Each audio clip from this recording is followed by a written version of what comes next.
Go ahead and call the meeting to order. But all wishes. Pledge allegiance to the flag of the United States of America and to the republic for which it stands, one nation, under God, indivisible, with liberty and justice for all. Next up, we have agenda adjustments. There's one proposed that you see in writing, and we have a second last minute agenda adjustment. So I would make a motion to add item 8B3, cost and IT department donation, and add item 7C, election date discussion. Is there a second? Second. Any discussion or other additions? All those in favor? Passes 5-0. I would make a motion to approve the minutes from October 24th as presented. Is there a second? Second. Any corrections or discussion? All those in favor? Passes 5-0. I would make a motion to approve regular warrant 7, payroll warrant I'd make a motion to approve warrant 7. Said it again. Warrant 9, payroll 9, band 45, and bullet bond 3. Is there a second? Second. Any discussion or questions? All those in favor? Okay, passes 5-0. The floor is open for public comment. The guidelines are printed. Please keep your time limited because we have a long meeting expected, and comments specific to employees are not allowed during public comment. Is there any public comment? Hi, I'm Lisa Dermer. I emailed the board a couple of times today, more than a couple of times, with a little back and forth with Brian. The comment is concerning curriculum resources, what I would call the materials, what's being called here the primary instructional resources. I'm coming from a perspective of developmental psychology and the ecological model of human development, and we look at the environment that our kids are in, and in the classroom, we have a ton of control over the resources. They're easily changed, they're labile. So that makes it really easy to have a lot of really excellent research, a lot of really excellent research, large studies showing the importance of high quality materials in the classroom. This is something the school board, the administration has the power to change and improve, with major improvements and outcomes for students. I've heard from multiple administrators, students in this school district are at a huge range of abilities in math, that there are classrooms with students of the same age varying from kindergarten, first grade level to calculus. I don't entirely believe that, but that is what I have been told. We're new to this district this year. I imagine it's a smaller range than that, but resources, improving what we're doing with kids who are falling behind to help them catch up. There are resources out there to help kids and improve equity and improve social justice outcomes for this district. What I have heard is that the math curriculum that's under consideration tonight for kindergarten through geometry, it is designed to be used with the resources that were approved in the year 2020, 2021, that were approved during the pandemic, the height of the pandemic, with an environment where we wanted to minimize change for teachers and keep staying the course because there was so much change happening elsewhere. But in particular, the middle school classroom resources are wildly out of date. They have not been supported for years. They were last published in 2012, an update that was made to improve Common Core alignment, and they have not been updated since 2012. They have been dropped by the publisher. The 2010 version was abysmally reviewed by Ed Reports, which is a nonprofit that does work with the mission to improve the quality of resources in our classrooms. And my understanding from speaking to Susan Smith about this is if this curriculum is approved as is, the idea is to review the curriculum materials on a 4-year cycle, and we would be seeing the same outdated, abysmally reviewed resources in classrooms for another 5 years. So I'm asking the board to please, if you approve that curriculum tonight, put in place a timeline to update the resources and improve them, and don't let a decision to go with a year's worth of work on developing this math curriculum force our students to continue using resources that are substandard and that are not serving our community. Great, thank you. We don't directly respond, but we'll obviously be discussing this a little bit later in the evening. Any other public comment? Seeing no other public comment, we'll go ahead and move forward with acknowledgements. Mark, I know sometimes you're modest, but is there an acknowledgement you would like to make? Thank you. Jake?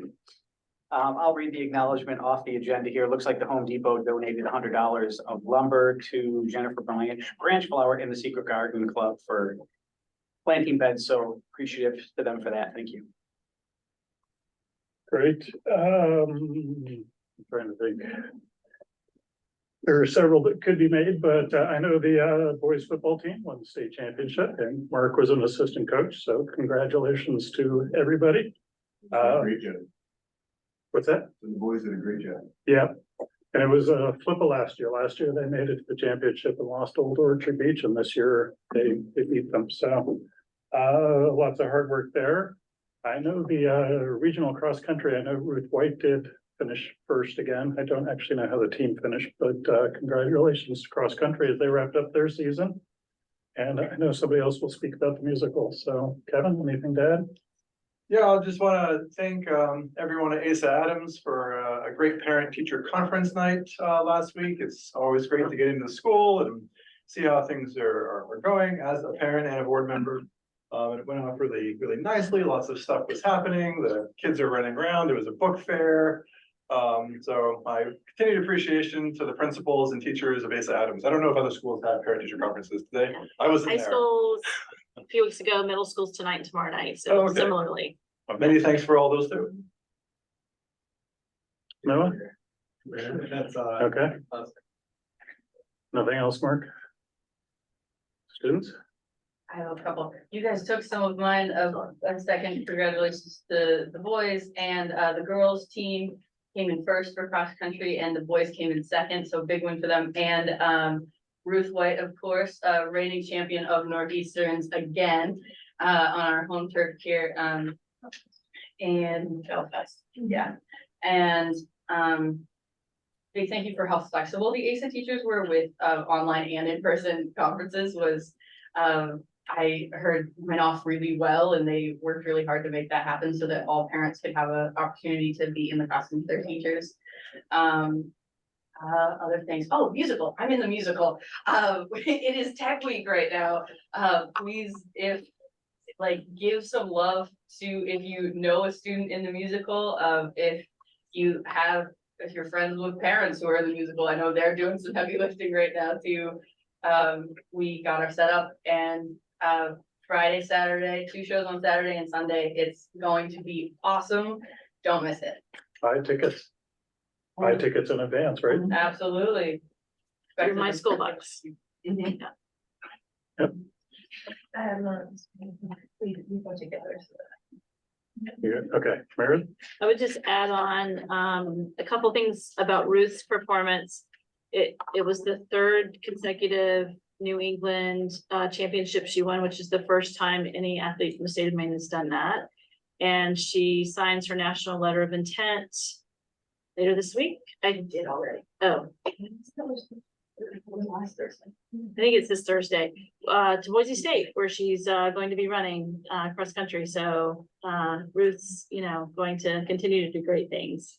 And of course, echoing the football championship, that was very exciting. Also want to acknowledge the efforts of a few students and a teacher, the JMG teacher, Angie Catala, and several students, Lilith Robbins, River Trendy, and Chelsea Smith, sanded and painted 13 exterior doors out back that were peeling. And we just appreciate them providing that service to the school, and it really spruced things up out back. So many thanks to them. Great. Move on to reports. Carrie, you want to start?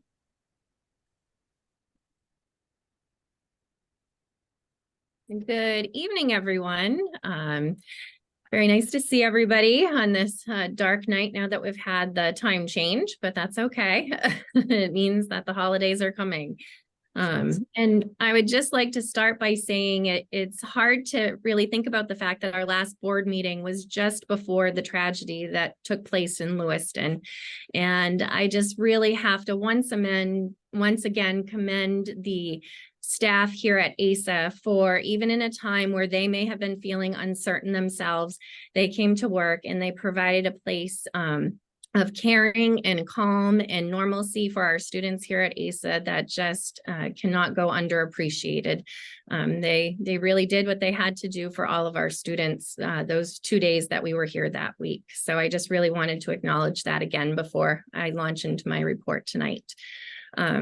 But the months of October and November certainly have been busy.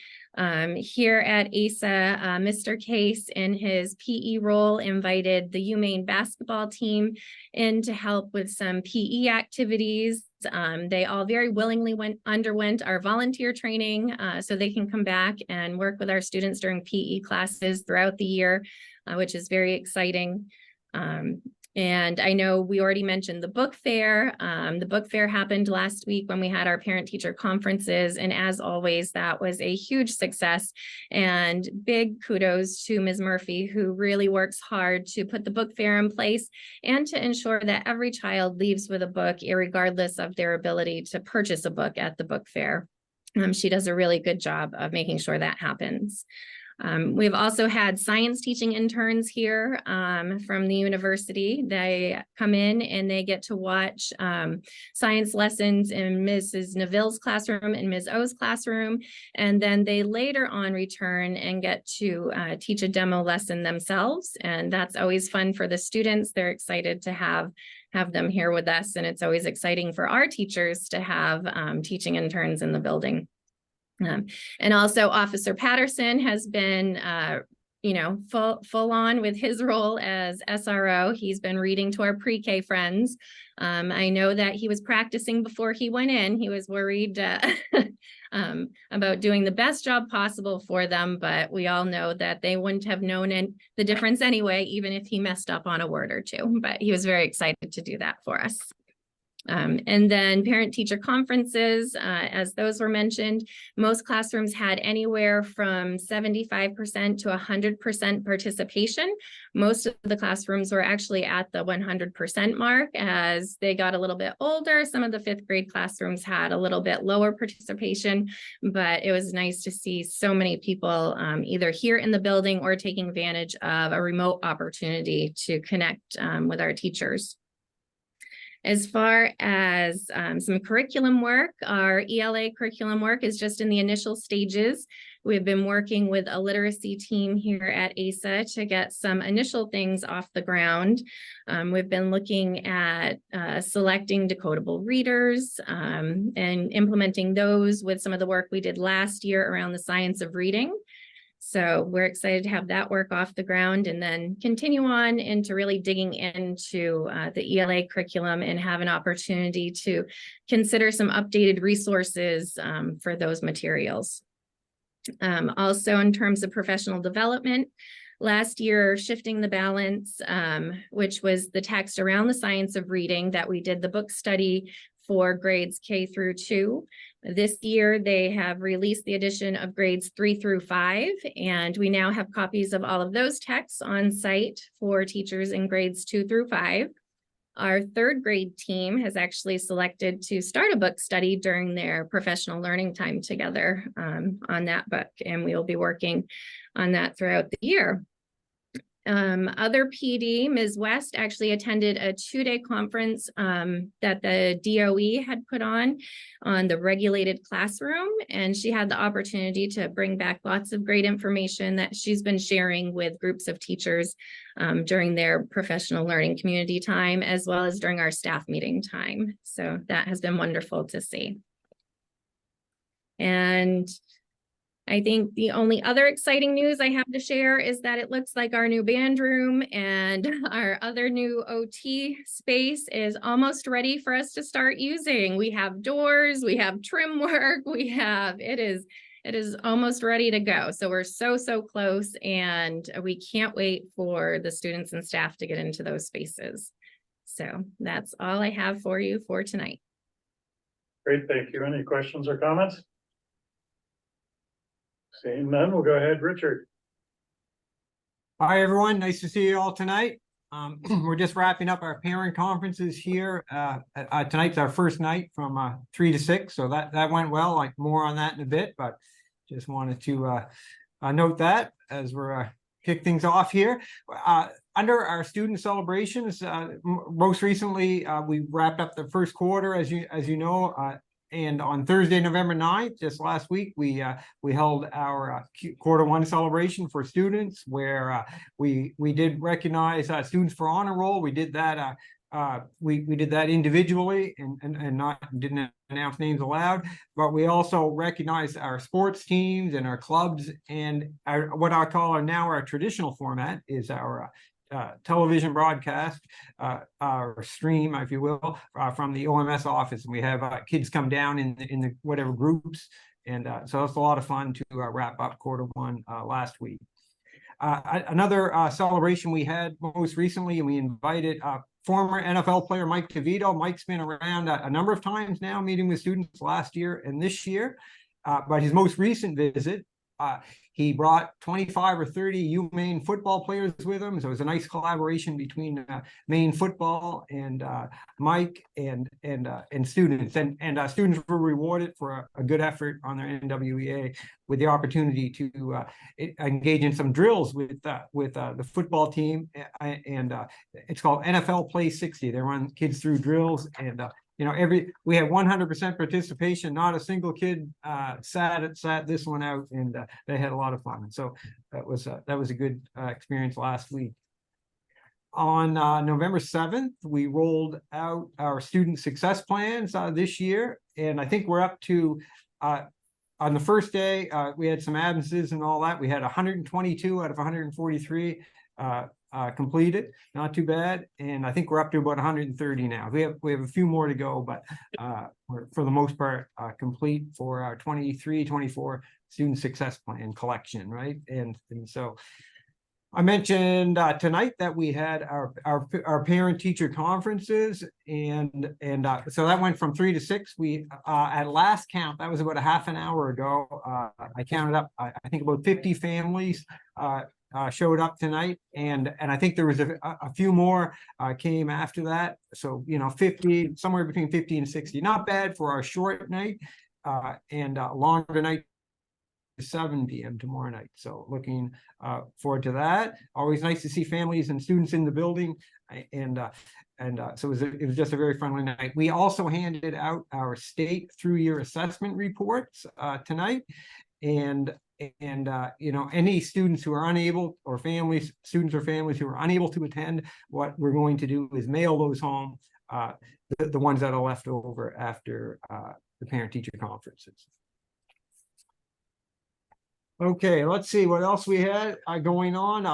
Of course, the first quarter ended, and we extended the quarter a couple of days due to the disruption from the Lewiston issue that we were dealing with, and so we extended the quarter for a few days. And this year, this quarter, we switched to electronic report cards for most families. Okay.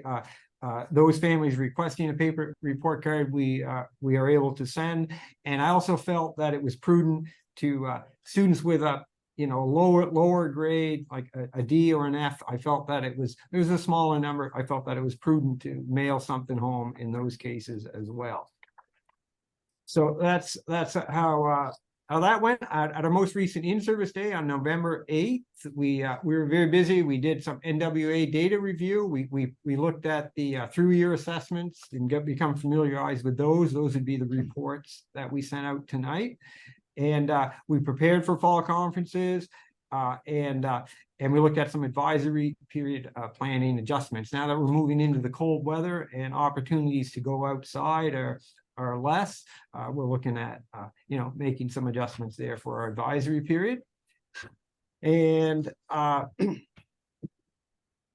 let's see, and our fall athletic season is underway. I met also last week with Mr. Van Dolman and the Penobscot Valley Middle League principals and athletic directors, and we established a tournament and competition dates for end of the season. And we're rolling like open gyms, and all our teams are up and running this week. So that's my report, and happy to answer any questions. Great, thank you. Any questions or comments? Seeing none, we'll move to the high school. Sam and Meredith.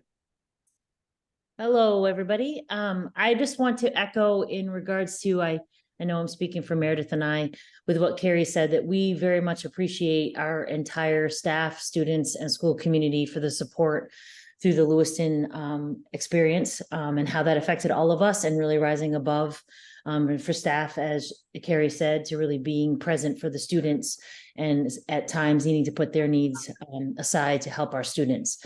We look forward to continuing to work with everyone as to how to best support people at times like those, that hopefully there won't obviously be too many of, but we certainly want to continue working to ensure that our students and staff and community know that they have our support. I also wanted to quickly say, which is also not in my report, and I apologize, but that tomorrow is National Education Support Professionals Day.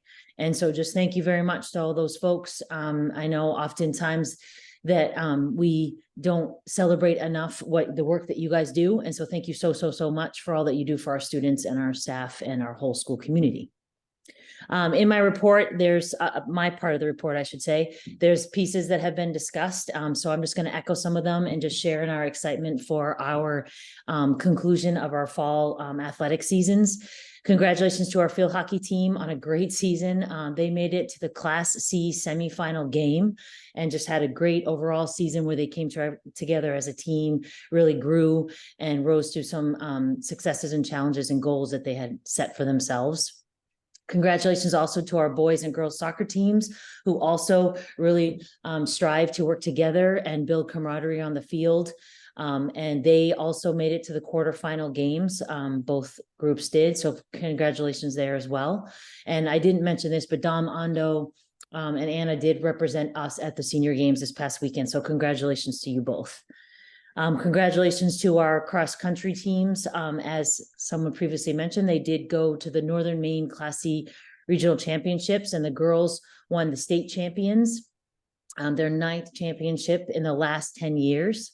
And they also earned the 2023 MPA Class C Sportsmanship Award, which is amazing and fantastic, and we're very proud of you all for that. And our boys were the Class C Boys State runner-up, which congratulations for you all as well. Great season, a lot of great support amongst each other. It's really fun to go to those events and see how everyone really supports each other as they overcome their personal goals and team goals. And congratulations to those girls that participated, as someone previously mentioned, in the cross-country team New England Championships this past weekend in Belfast. And once again, Ruth White, you're amazing in so many ways. And one of them is obviously your running. It's been a privilege watching you run, and we look forward to continuing to be able to do that throughout the rest of this year. But she won her 3rd straight New England championship. So amazing job to all of you, and especially Ruth. And then, as someone mentioned, football, amazing. It's been fantastic over the last few years to watch the growth in teamwork. The coaching staff has just led in an unbelievable way to really support those kids to rise above and know that they could achieve. Just amazingly proud of them and the work that they've done. So congratulations to you all. It was really great to be able to support you from the sidelines. So way to go. Also, our math team had a fantastic second meet on Wednesday, November 1st. The team now includes 26 students, which is amazing and awesome. And I know I keep saying amazing, but that's just what I'm feeling right now. So I apologize. But really great work, guys. And we look forward to seeing where that season goes, because it will go on for a few more months now. Thank you to our civil rights team for organizing a welcome quilt project that included a square created by every single advisory within our school. It was really neat to see how the whole quilt came together, and we really invite you guys to come take a look at it, anybody that wants to. But it's a great representation of where our students are at and how their mindset is really to support each other in our work at the school, but also in the greater society. So thank you for that. It's amazing. And thank you. Congratulations to Case Walston. He doesn't really like to be acknowledged, but Me and his mom and some others really encouraged him to accept that he deserves to be acknowledged for earning the Student of the Quarter at UTC for his electrical program. So fantastic job there as well. Our school counseling staff offered a financial aid night on the 8th of this month. Mila Taplin from the Financial Authority of Maine really reviewed how to secure financial aid for college and help them with their beginning steps of FAFSA, which can be scary. And going through it last year for my first time, it was an extremely beneficial evening. There will be an evening coming up after the holidays to really help them complete the FAFSA. So we look forward to helping our families in that regard. And thanks to Holly Gunn and Troy Wagstaff for providing that opportunity. The Jobs for Maine graduates thrift stores back. It offers free clothing items to OHS. The next time they're going to be doing it is next week. So we look forward to providing an opportunity for students and staff to shop in the thrift store and gain some clothing, accessories, and shoes that they might like to wear.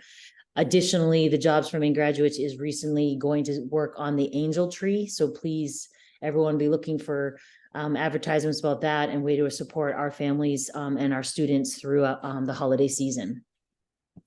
Winter sports information night is tomorrow night at 6 o'clock in the OHS gym. We really encourage people to come and get an idea of what the winter sports seasons will encompass.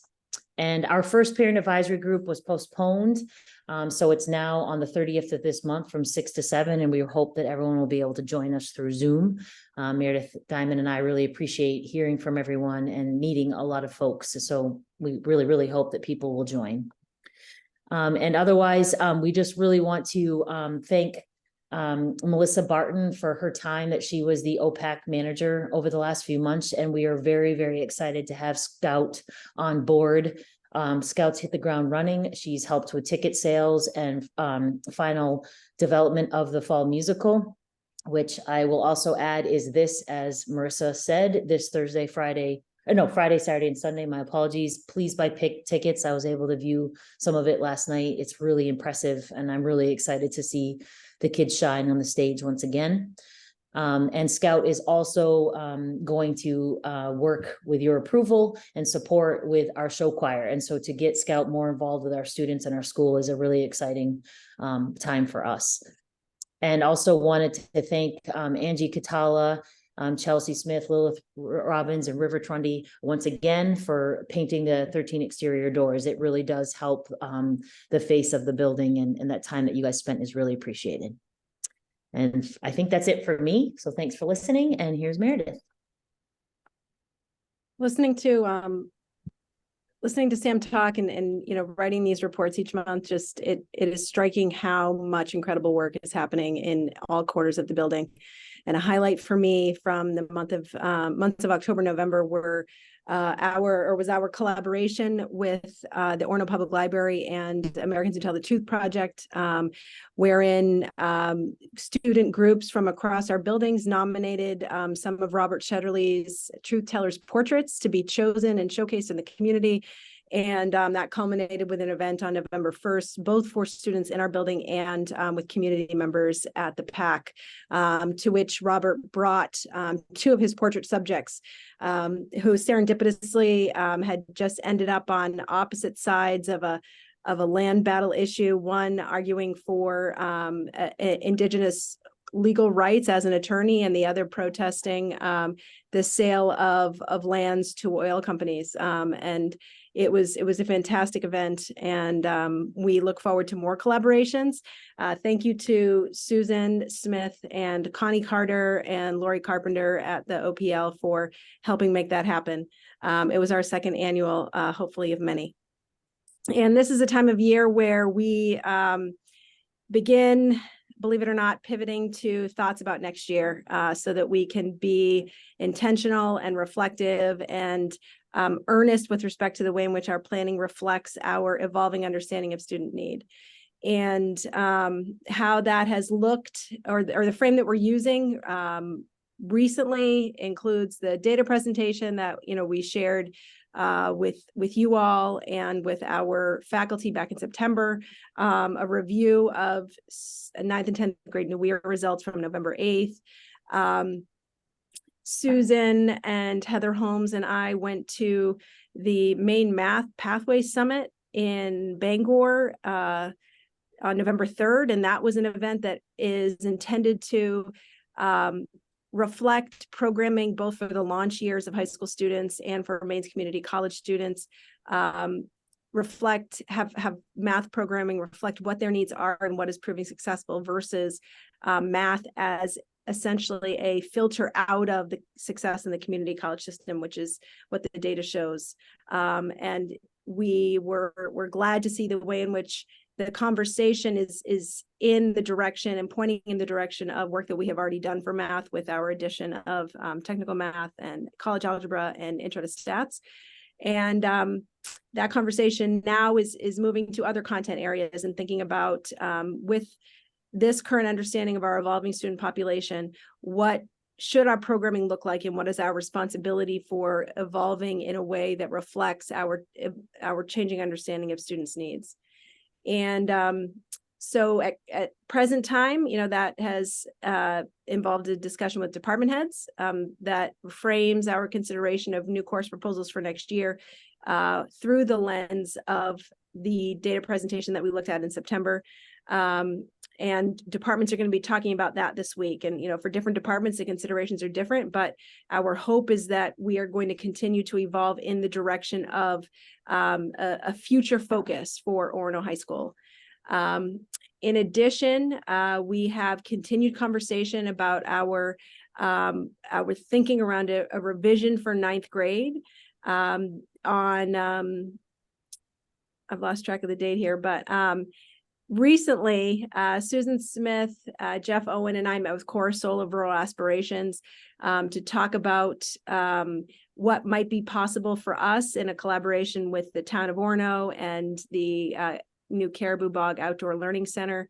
And that conversation is going to pivot on November 29th to focus on what the curricular implications would be for ninth grade. And that is a conversation that will involve Shauna Goodall, Jeff Owen, and Erica Dixon from the English department in collaboration with Cora Soul to begin to put some more shape to those details. And everyone is being super patient in that we have so many balls up in the air that are all going to influence one another as they begin to land. And to this point, we are extending grace to the fact that there are a lot of unanswered questions, but we're trying to hold what is best for students at the center of our discussions. And so while that is unfolding, we also have very excited to share our first ever induction for the OHS chapter of Mu Alpha Theta, the Math National Honor Society, on November 27th. The math department has been working on this for about 8 months and has established a framework for identifying who qualifies for this distinction. And we are really excited to have our first induction in November, and then subsequently inductions will happen in the spring alongside inductions for other honor society. And pretty soon we'll be able to tune to MPBN to watch the team from the Orono High School Quiz Bowl compete against schools from around the state. For the first time in recent history, we've had a group advance past the screening and qualify for the live taping competition. So we'll be sure to let you know when you can tune in to see that. And that's all I have for tonight. Great, thank you. Any questions or comments? Actually, I have one, Brian. Yeah, go ahead. Meredith or Sam, but I assume it would be Meredith. I know it's still in the early stages, but could you say a little bit more about what this possible revisioning of the ninth grade curriculum might look like and what the purpose of this is, or goals, or really any additional information would be appreciated? Well, that's a mighty big question mark. And it is something that started in the mind of Jeff Owen, our science department chair, and the custodian of all science learning for our ninth graders, right? Like Jeff teaches both honors earth and physical science and non-honors earth and physical science. And I think that in recent years, he has felt like the needs of our students have evolved in a way that wasn't necessarily reflected in science curriculum. And so Jeff, was attending to our conversations about Wabanaki studies, our conversations about our place in the Penobscot River Basin, and thinking about how those are elements of students' lived experience that were relatively absent from the learning that they were doing in ninth grade science. And that thinking in his mind was happening alongside our ninth grade team, brainstorming some of the challenges that they viewed ninth graders bringing into the classroom, and feeling a sense of what are we going to do in that ninth graders in their first year of integration with one another, Orono Middle School students with our Senningtown students, the bimodal achievement profile of these students, the challenge of meeting the needs of students from really diverse communities with diverse middle school supports that sometimes aren't communicated to us as needs that these students have, right? That mosaic, leaving some of our ninth grade teachers feeling like they were caught flat-footed when it came to especially the first semester of ninth grade. And so Jeff has been doing a lot of work on his own. He has partnered with the Penobscot Nation Water Resources Council, and was invited on the Sugar Island field trip that is offered typically just for Portland educators, but also was offered, Shauna told me, to the state county teacher of the year winners as a way of getting a better understanding of the role of Wabanaki studies in teaching and learning in the state of Maine. There was discussion of Indigenous ways of learning and knowledge keeping that flow to science, but that also flow to social studies and Penobscot language, and the discussions of teaching Penobscot language and the role that plays was included. And he has been collaborating with a science teacher at Old Town in thinking about more place-based curriculum. That turned into exposure to Telstar's Freshman Academy, which is a program in Bethel that includes a collaboration with the University of Maine 4-H Cooperative at Bryant Pond. And that relationship has turned into a program there that is place-based, experiential, that involves a lot of time in the outdoors, and that essentially has ninth graders all having the same experience for the first half of their day in Bethel at Telstar. And as Jeff's learning progressed, he shared his thinking with the faculty. He shared some of the conversations that he was having with in other professional circles, and this gained momentum as a reimagining of what it would look like to have a ninth grade program here at Orono High School that is foregrounded or that foregrounds our location in the Penobscot River Basin, our place. And from a science perspective, that would involve abiotic elements of this region in ninth grade, and a shift to biotic elements of that in 10th grade. And then for English and social studies, it would involve discussion of questions like, why do people choose where they live, and how do they navigate that? And what does that mean culturally? What does that mean communication wise? And through this, his vision, instead of having Wabanaki studies as like a marginal element of curriculum at different moments, it would be a curriculum built around our location on Wabanaki land. So when he shared this with faculty, the support was unqualified. And I lament that he's not here to be more precise in his explanation to you. But the stage that we are, and then we have, through collaboration with Cora Soul, who has someone who has both been instrumental to the actualizing of opportunities like this for kids, not only at Telstar, but also at I'm forgetting the name of the school it's up in Danforth. And that's a school where, what is it, Susan, do you remember? East Grand. East Grand. Yes, East Grand School. A similar situation where, students were seeking opportunities that weren't necessarily built in, and, finding ways to make that happen, finding ways to route the teaching and learning around who the students were, and then a leveraging of grant funds to make it all possible.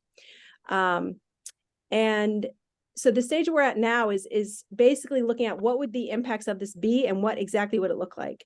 I've typed up, Jeff and I have worked together on it's either a 3 or 4 page document that I'm happy to send you that spells a little bit more of this out and what some of the partnerships might be. And I say all that while also acknowledging that, we are still in the stage of figuring out if this is feasible for us, and if so, when, and what would it take. But it is a teacher imagined and teacher driven project that is rooted in the data that we are uncovering when we start looking at, how our students' needs are evolving. And it's something that has garnered a lot of enthusiasm among our faculty. And so in that way, it feels like a really exciting thing to be exploring. So at least theoretically, we would be looking at remaking half of the school day for the entire 9th grade to be uniform? Not exactly. The scale of things at Telstar are different than they are here. And so as we have been imagining it, it would be the first half of every other day for 9th graders. And it would still live within the block schedule that we have, but it would allow for a flexibility of grouping and planning for interdisciplinary work in science, social studies, and English. Can you tell me a little bit more about rural aspirations? I'm not familiar with this. So Rural Aspirations is a nonprofit.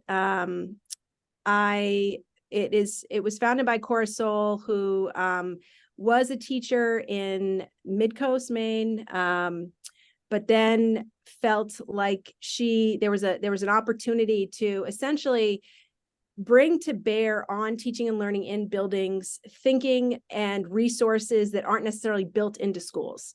And my first interaction with her was through a portrait of a graduate project when I was at Islesboro.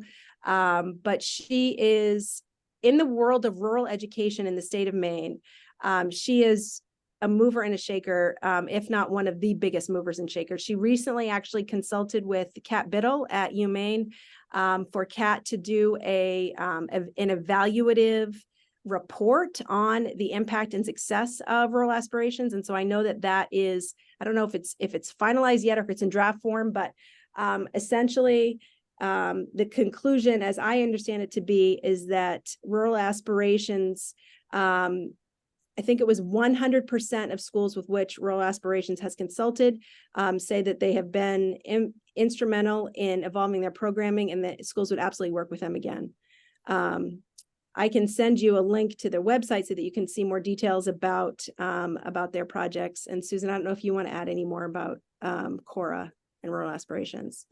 Well, I would just like to say that, this is in early stages, and there will be opportunities for a more thorough, planned presentation rather than just kind of the off the cuff explanation through curriculum committee would be a starting point probably, and then coming to the board because it would be a change in course curriculum.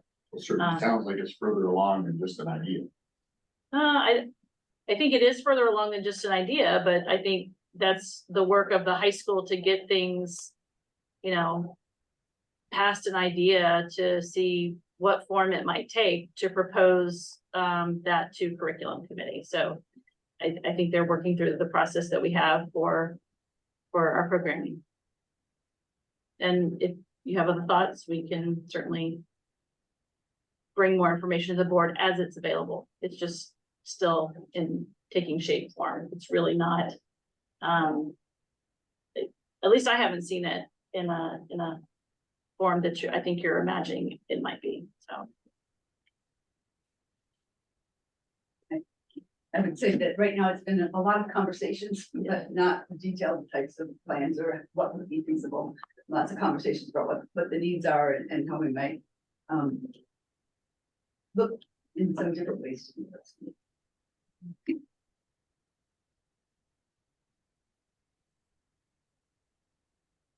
I mean, it's obviously too early to have much of an opinion, but there's certainly things in it that sound enticing, right? The experiential learning and the outdoor learning, the interdisciplinary learning, the Wabanaki studies, right? All those things sound like they have a lot of potential. I know the devil's in the details, right? And you know, I think I heard a concern from Mark about having a uniform portion of the day, and that interacts with band and a bunch of other. So I know there's 3 billion things still to work out, but it certainly seems like it's got some promising things that worth, you know, continuing the exploration process. And if it turns into a concrete proposal, taking it through the discussion process that we have for that. Anything else for Meredith? Okay, we'll move on to the superintendent report. Sorry, Oh, sorry, did you have one? just a question for the board and for our administrators. We brought to you guys last meeting about looking into starting a volleyball team for some of our students. We were wondering if there was any more information on that we can bring to them. We were kindly cornered today. I don't have any other information, but Mr. Archer's here as well, so we can huddle with he and the high school administrators and maybe the two of you to get more information about that. You're being held accountable by your constituents, huh? Welcome to the board. Okay. Meredith? Yes, several just quick updates before we talk about what's on the agenda for the grant. Carrie mentioned the ASA kitchen and closet renovation project that no longer hurt. You would not ever imagine that those spaces used to be a kitchen and a storage closet. They look amazing and should be ready for occupancy later this month, we'll say, or early December. I'm hoping after Thanksgiving. Yeah, so just waiting on a couple of things to be finished up, but they look fantastic.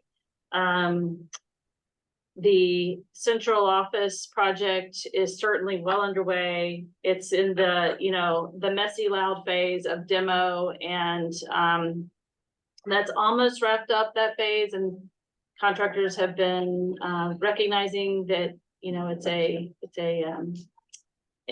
inhabited building while they are occupied building while they're working, and we've worked with them to try to schedule some things that would be really loud around the school day schedule, and had to you know, but they've been very responsive when we've had concerns, and there's just lots of progress happening there, so that's good to see.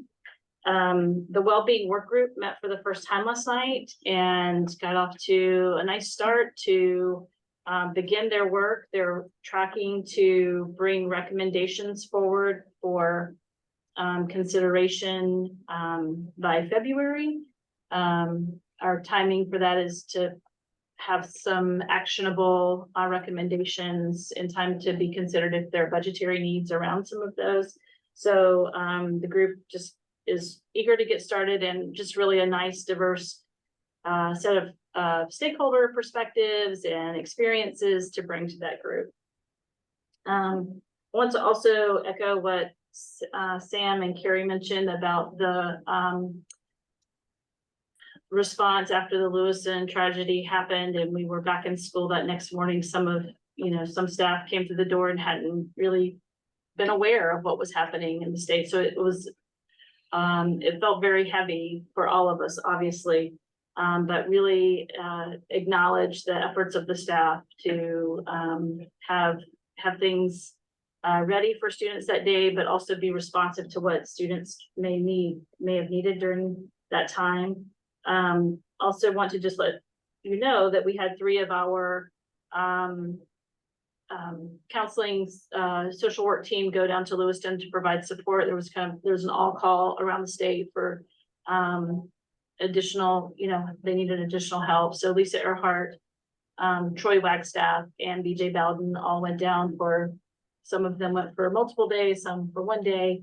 But they all reported when they came back how much they had learned actually from that experience and had to share with us through our emergency response team and threat assessment team and just the work to respond to those kinds of events, but also felt, like they were well utilized during their time there. So we appreciate their willingness to go and do that. The MSSA and MSMA conferences were happening during the time that Lewiston took place. I had actually been at the superintendent's conference was on Wednesday. We had a great speaker that day, really got a lot out of it. It was mainly focused on AI and the implications for education, which was really, really good learning for me. And then I didn't go back actually for MSMA, but Brian and Susan went back for portions of those days and brought back some good information for us. I felt like I needed to stay here on those days, but really had some valuable things that we have brought back from that conference. The last thing in my report is what's listed here. I want to back up to last spring. Jason and Bill kind of brought us an idea to apply for a couple of grants that they knew of that could help get additional funds to accomplish some of the things we wanted to accomplish around school safety, security, and ended up submitting a grant to the Department of Justice through their community-oriented policing services. I think it's what COP stands for, program. And we were pleased to find out last week that we were awarded a grant. The grant total in the materials that I shared with you, I tried to just give you the parts that were the most, informational, because there's a lot of papers with this grant because it's federal. I just explained it. $666,208 is the amount of the grant, but it's a 25% matching grant. So we would have to cover 25% of this grant, which means our portion would be $166,552. The things in this grant are replacing our PA system, which is needing to be replaced in the next few years, probably. We're having more and more issues with that system. It's an old system. Along with that, the grant would also cover emergency alert system, which is something we have been looking at. We talked about it last year. We put a small amount in this year's budget to help us get started with a very moderate, no frills kind of system. So this grant would have the system that we really hope to get in it, that's also integrated with a PA system. So it's kind of an all-in-one package.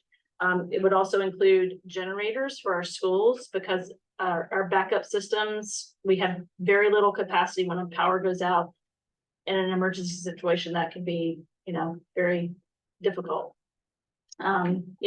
Communications go down, and so that was included in the grant. Expanding our security system, our camera system is included in the grant, and our door access controls and door security, that we have a long list of needs that have been in our capital improvement plan. Those are all included in this grant as well. Finally, the grant includes, and it was a requirement, that you have a professional development component in the grant, and it also has money for consultant professional development services around some of these systems and school security. And if you have, law enforcement partners and training them on the school systems. The good news is that when Bill and I went into our capital improvement plan to see, okay, what of these things that are in this grant are also in our capital improvement plan, our 10-year, 10-year capital improvement plan. And it's around $155,000 of the list I just mentioned are also in our capital improvement plan. So in terms of figuring out the match, it would just, in my mind, be a matter of us prioritizing those items to align with the year that we get this money, So we would get, you know, basically for our money, 3 times as much, you know, in terms of payback to materials and upgrades in the district by just resequencing where we're doing those particular projects. And in particular, it's a lot of the door system work was in our capital improvement plan. 2 of the generators were in our capital improvement plan. And actually, I think that's it.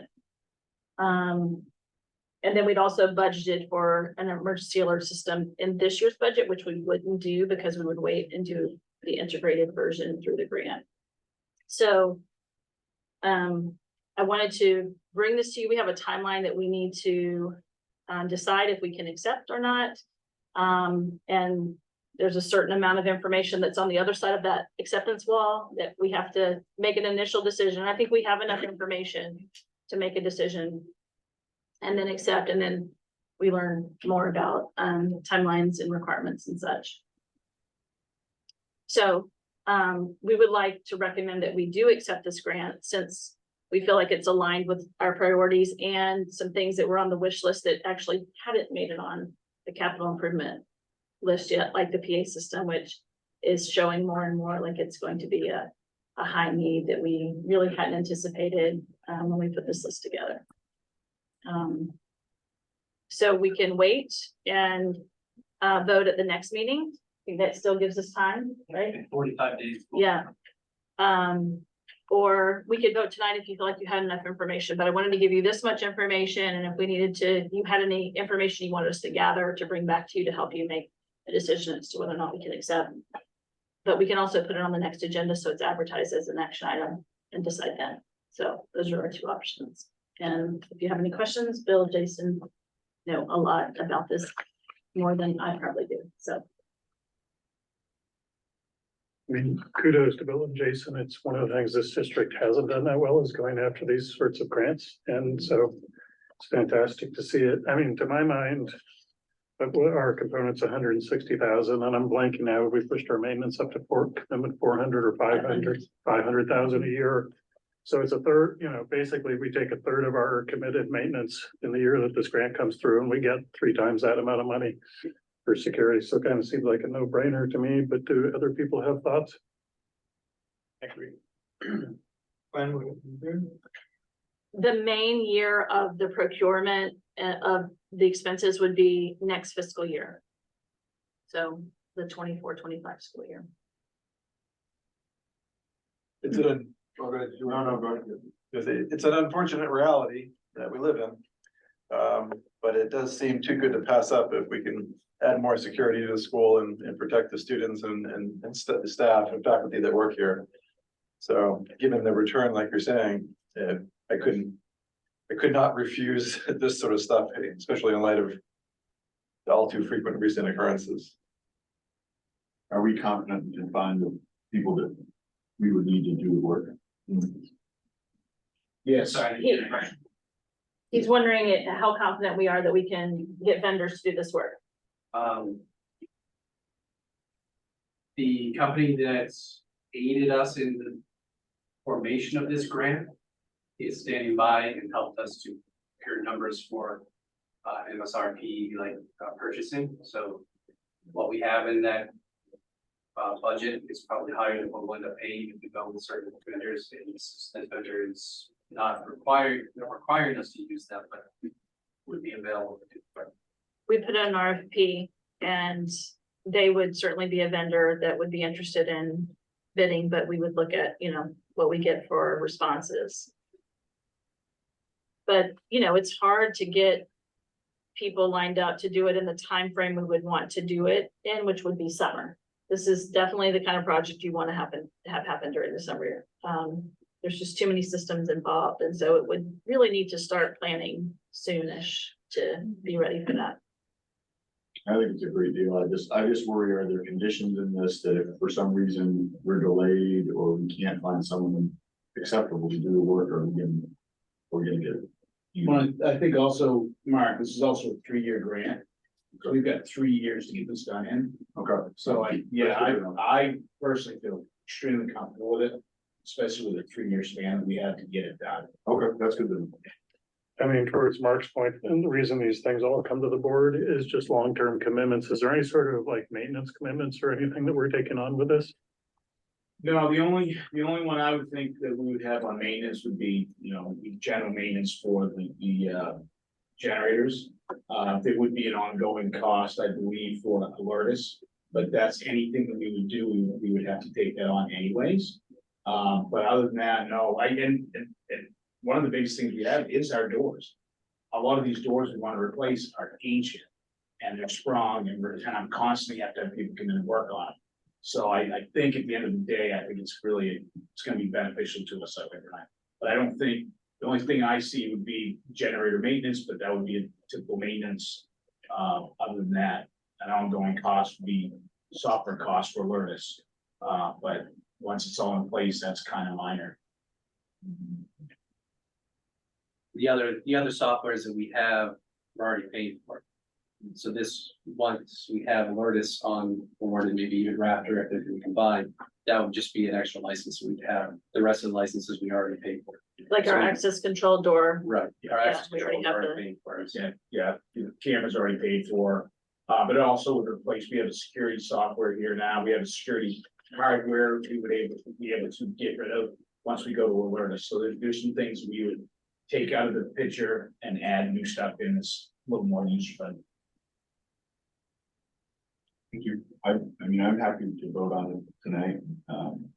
If everybody else is wanting to do it, if anybody feels strongly, we can wait till next time and have it listed, I'm fine with that too. It seems to me that, at least for me, I'm ready to vote.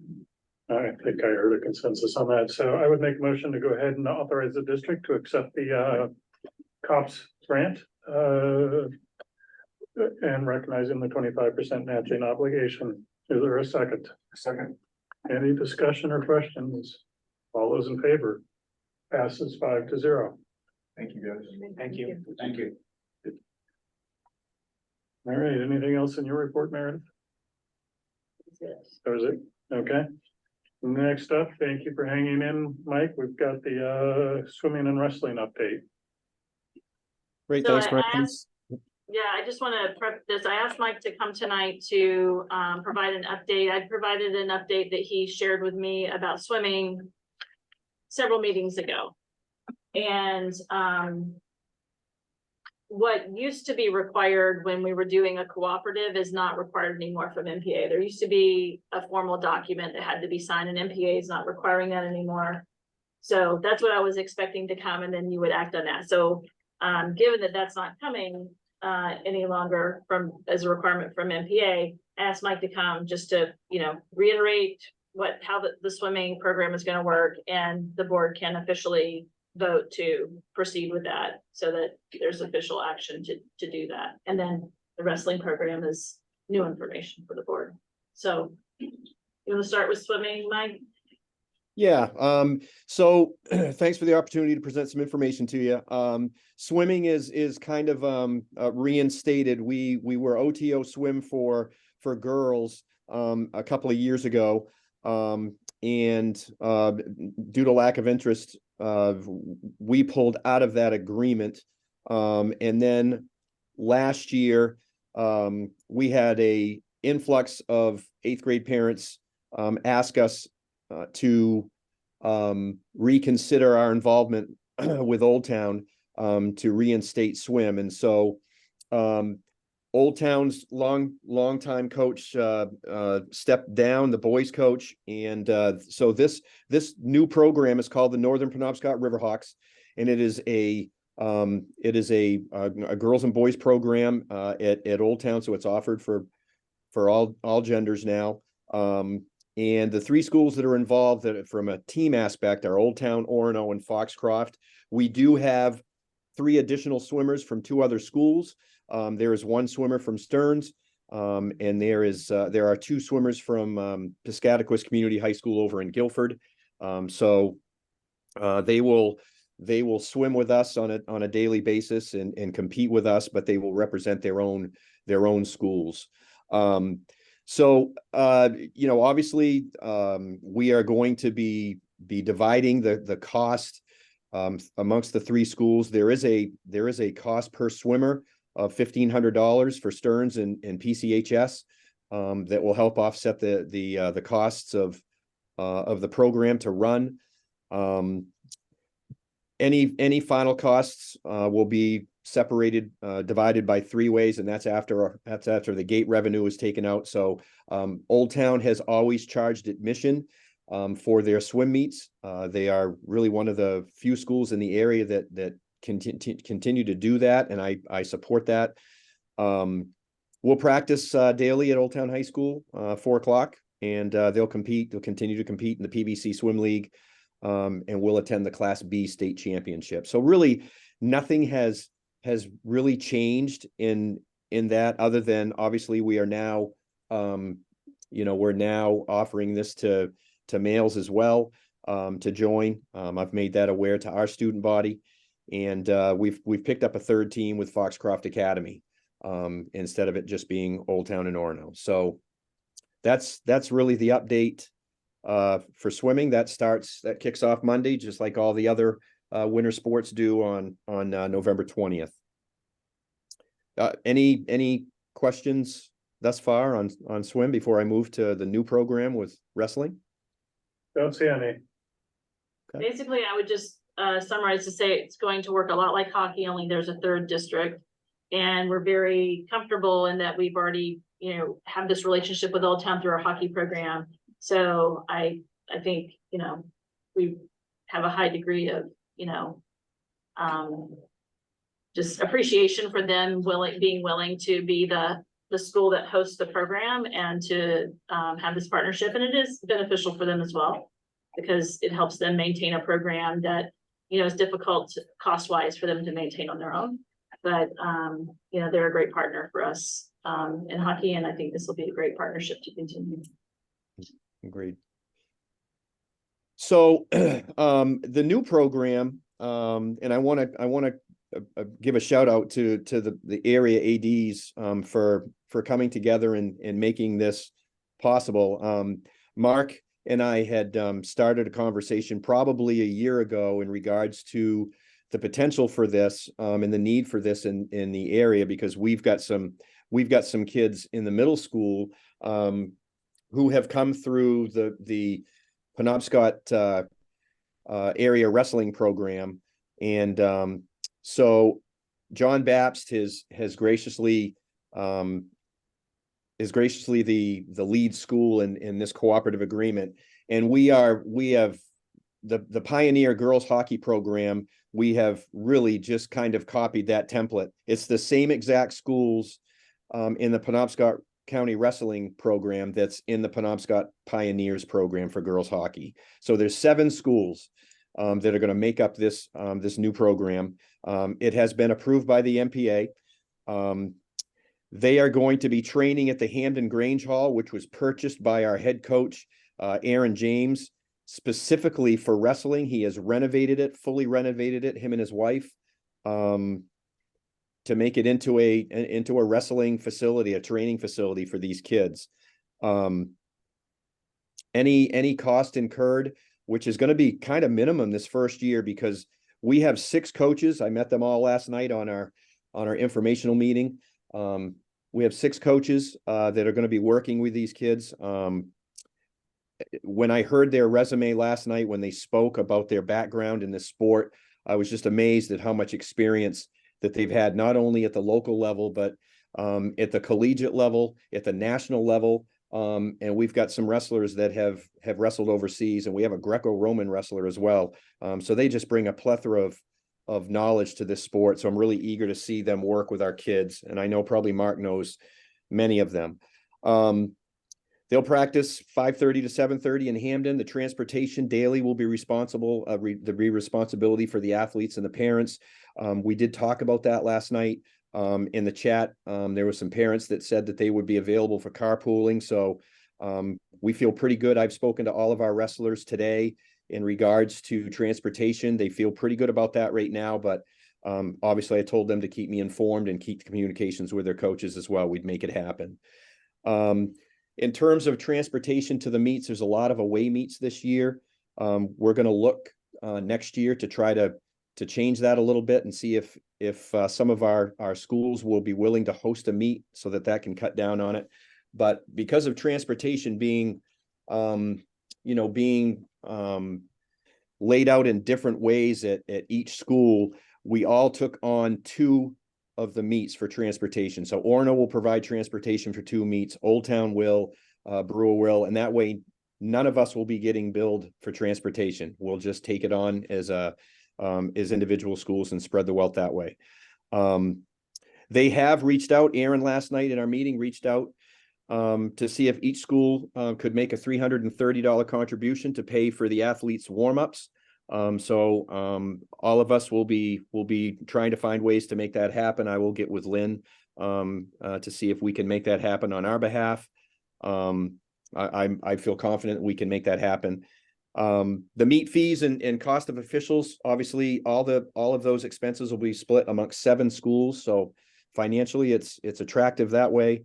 And as I said before, the coaches are asking for no compensation whatsoever for this first year. And obviously when I say 6 coaches, as we move forward to next year and we start talking about coaching stipends, which the ADs and will get together soon and start seeing what that looks like, we would be under John Bapst's stipend protocol, their collective bargaining agreement, and how they pay their coaches.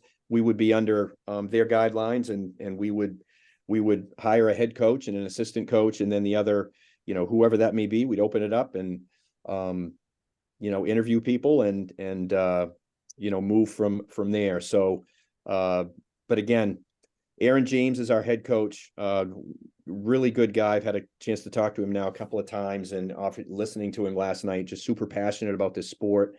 I don't know if Mark, if you want to add anything, a couple of these people probably a lot better than I do, but we have hosted for 2 years now.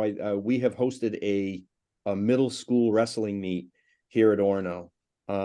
So the interest is there in the Bangor area. And I'm thankful that, that Aaron and his staff is going to be providing this opportunity, because wrestling is certainly a very unique sport. Mark, do you have anything to add? No, I think it's just great that this has been a long time coming. The effort to get a local cooperative high school program actually predates even my having kids who are even remotely old enough to think about wrestling. It's been going on a long time.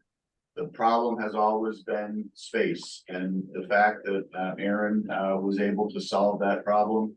And I've actually been at the Grange now, I think 3 different times when he first purchased it, after some minimal renovations were done, and then more recently, facilities in great shape. Mats were delivered, I believe, late last week, or maybe it was even Monday, but the mats are there.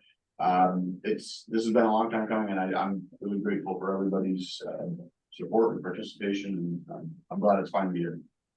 And the coaching staff is amazing. I mean, there are some former, Division I wrestlers who wrestle at a super high level, and I have lots of coaching experience too. So we currently have 5 student athletes that were on the meeting. So we had 17 kids on the meeting last night with their parents. I think when the dust settles, Aaron feels pretty comfortable that we'll have anywhere between 17 and 22. that was what I was about to ask. So is it 5 between middle and high school? Nope, 5 Orono high school students. So this isn't a program for middle school students? The middle school program will stay as it has been for a number of years, Bangor area wrestling. And they'll compete in the Pine Tree Middle School League.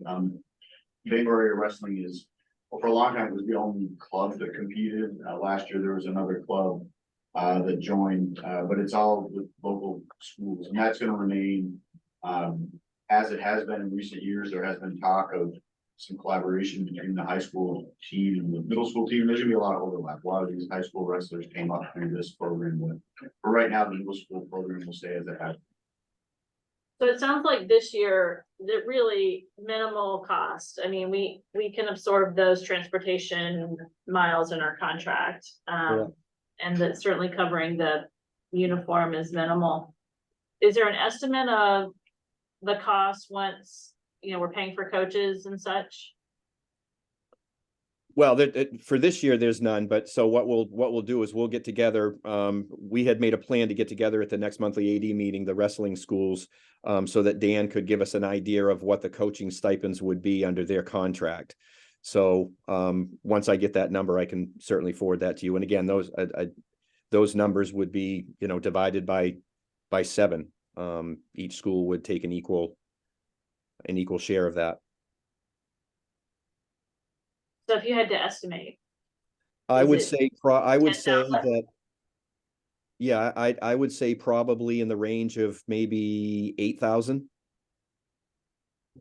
And then that divided by 7. Yes, then divided by 7, yeah. We ran the numbers tentatively on this last year, and it's not an exorbitant amount Yeah. of money, especially when it's gonna be divided by 7. And the facility was the big problem. Mats are also not, mats are now provided, so it's really transportation and officiating fees are the, Right. really officiating fees are the big number that you'd be looking at. They're a little more expensive than you might think. It depends on whether the meet is a dual, or a quad, but again, high end, $8,000 to $10,000, but then divided by the number of participating schools, which is 7. And that's not just officiating fees, that's everything included. The biggest chunk of that's officiating fees. Yep. No, that's for the season. So it would probably be maybe $3,000 a school, I think, on the high end. is On the what it high sounded end, like. that would be on the high end. It sounds like quite a bargain, honestly. Yeah, the sports team. Yeah, I think it's great. I was a high school wrestler. I think it's a great program. I'm glad to see it happening. And I think this cooperative model is fantastic. The one thing that gives me a little pause was the coaches being volunteers. There are some advantages to having them sign a contract in terms of obligating them to follow school policies. There may be some insurance implications too. I'm not as sure about that, but even if we're paying $1 a year to make them employees, I'm just wondering if somebody has poked that idea. I can certainly run that by Dan O'Connell, the AD at John Baptist. That would be great. so other questions or feedback? I feel like we should vote to affirm our participation in each of these. And we can, Okay, let's do them separately, just for the record. I would make a motion to authorize participation in the, was it Northern Penobscot Hawks swim team? Is there a second? Second. Any discussion? All those in favor? Passes 5-0. What was the name of the wrestling again? It's called Penobscot County Wrestling. I would make a motion to authorize RSU 26 participation in the Penobscot County Wrestling Association for the coming school year. Is there a second? Second. Any discussion? All those in favor? Passes 5-0. Thank you. thanks, Mike. Thank you, Mark. You bet. Next up, we have technology and math curriculum. We've been talking about these, the board's been talking about these since the spring, and I know the teachers have been talking about them for more than a year, so. We have, so for the discussion portion of tonight, I put together a brief slideshow to sort of give some context and next steps and plans, and I think Meredith's gonna be the button pusher and share that with both. Are we gonna start with Technology? that one? Yeah. So yeah, this has been a journey and a road, and the next slide shows just a little bit of a reminder, sort of the path we've taken and the steps we've taken. Just trying There you have it. to, so people at the table Yeah, can see. thank you. Yeah. Maybe angle it. Yeah, is that okay? Can you see that? Yeah, I have. Jake has it on the screen. Yeah, so. I'm good. Okay, yeah.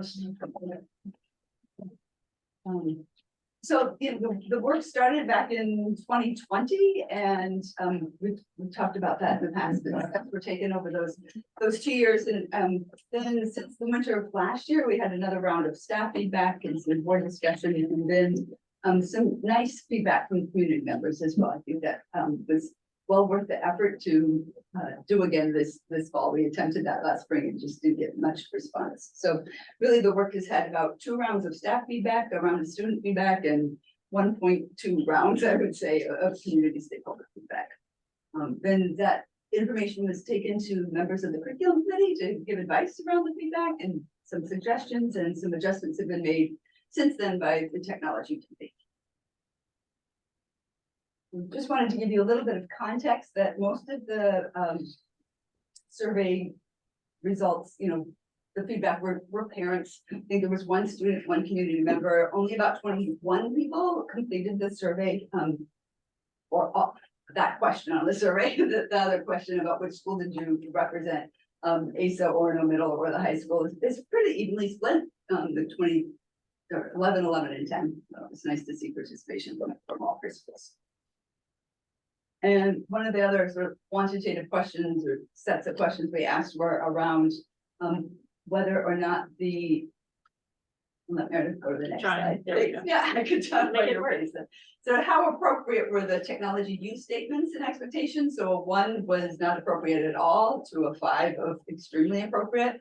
And you can see it's skewed to the right there, that most of the respondents felt that they were fairly appropriate. And then there was another set of questions around the technology skills, that scope and sequence, those skills per grade level. And again, that's also skewed to the right. But we also wanted to really consider what those 4 people had to say that felt that things were not appropriate, or those that answered the 1, 2, 3 is kind of the middle of the road. And so from that feedback from the stakeholders, from the staff, from the students, one of the really important steps I think that we did is add a statement around screen time and screen time use to the technology statements. And so what I've put here in quotes are what's in the start of that document now. So that really being cognizant that there's both positive and negative, and screens have the potential to do harm as well as to do good. And wanting to make sure that we are intentional about our use of technology and the amount of time our students spend on the screen. And we included the quote there from the NIH, National Health Institute, National Institute.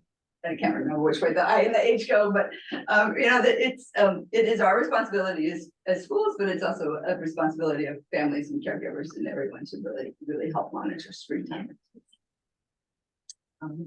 So one of the things that we plan to do next is on January 10th, which is an early release day for us, is ask teachers to bring back out their technology philosophy statements and look at those in relationship to these new expectations and use as seeing where they need to update or potentially change, or maybe keep the technology philosophy statements that they have now.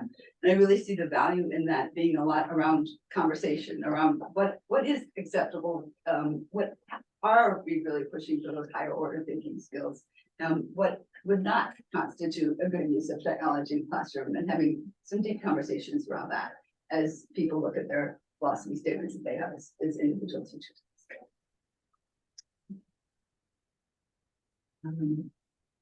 There was definitely feedback around wanting to emphasize that well-being, safety, digital citizenship piece of things. We have identified several resources, and Lieutenant Whitehouse is a police officer that's from the Holden Police Department, actually, that Deb Bishop has reached out to. He's done presentations for students quite a bit in the past, and I think he will be soon coming to the Orono Middle School and potentially the high school as well, and kind of partnering with Officer Patterson as well. Officer Patterson has some great materials that we think can be used more in some classroom spaces and class lessons with him, rather than the big setting that will probably happen next at the middle school. And so we have some things kind of lined up, concretely ready to go, but what we really want to do is, I'm calling it a task force, have a day where I think the members of the technology committee and some others will sit down and look at some of the things that we have from Common Sense Media and Fairfax County Public Schools, and really provide each grade level of students or teachers with some concrete lessons that they can use to help with the online citizenship and online safety and digital citizenship skills, so that they don't have to go keep trying to find those and invent those, but say, here's model lessons that you can use that hit these topics for each grade from kindergarten all the way up. And I think we're shooting for towards the end of January to have that task force meet to develop that map for folks. And we'd also really love to have some resources for parents as well. And that's might not happen this January, but definitely keeping that audience and group of concerned folks who help care for all our kids in mind too. And again, with the higher order thinking skills, and I also think this will have an impact around the screen time concerns. Working closely with Jason to develop an updated current list of software that we support as a district, and for what purpose and at what grade levels is that appropriate to use. Because there has been some confusion, I think, around some things that potentially are for kids that are 13 and older, and our rule is if it's for 13, we don't use it at the middle school. Don't use it at the middle school because there's some kids that are on the cusp there, so it's just easier to say no at the middle school. So Jason would be really looking at that software and software on that list for potential asks from teachers to be added to that list with the COPA, FERPA types of laws and regulations. I would also be looking at that and asking for teachers to show how it supports those technology statements and the skills that we've established to be added to the list of things that we can support and have our kids and kids use. That would then go to the technology committee for sort of final, yes, let's put it on the list. I think that would, this is for software that kids would log into or have an account. So it's anything that they would have to access that way, whether it's free, which happens, I think, quite a bit, people try out some things that are free, or whether it's purchased. Really trying to sort of get our heads around what people are using currently, making sure that they, take 10 minutes time at a staff meeting just to give people a chance to add things that they're using right now, so that we can look at those and then process develop to add to that in the future.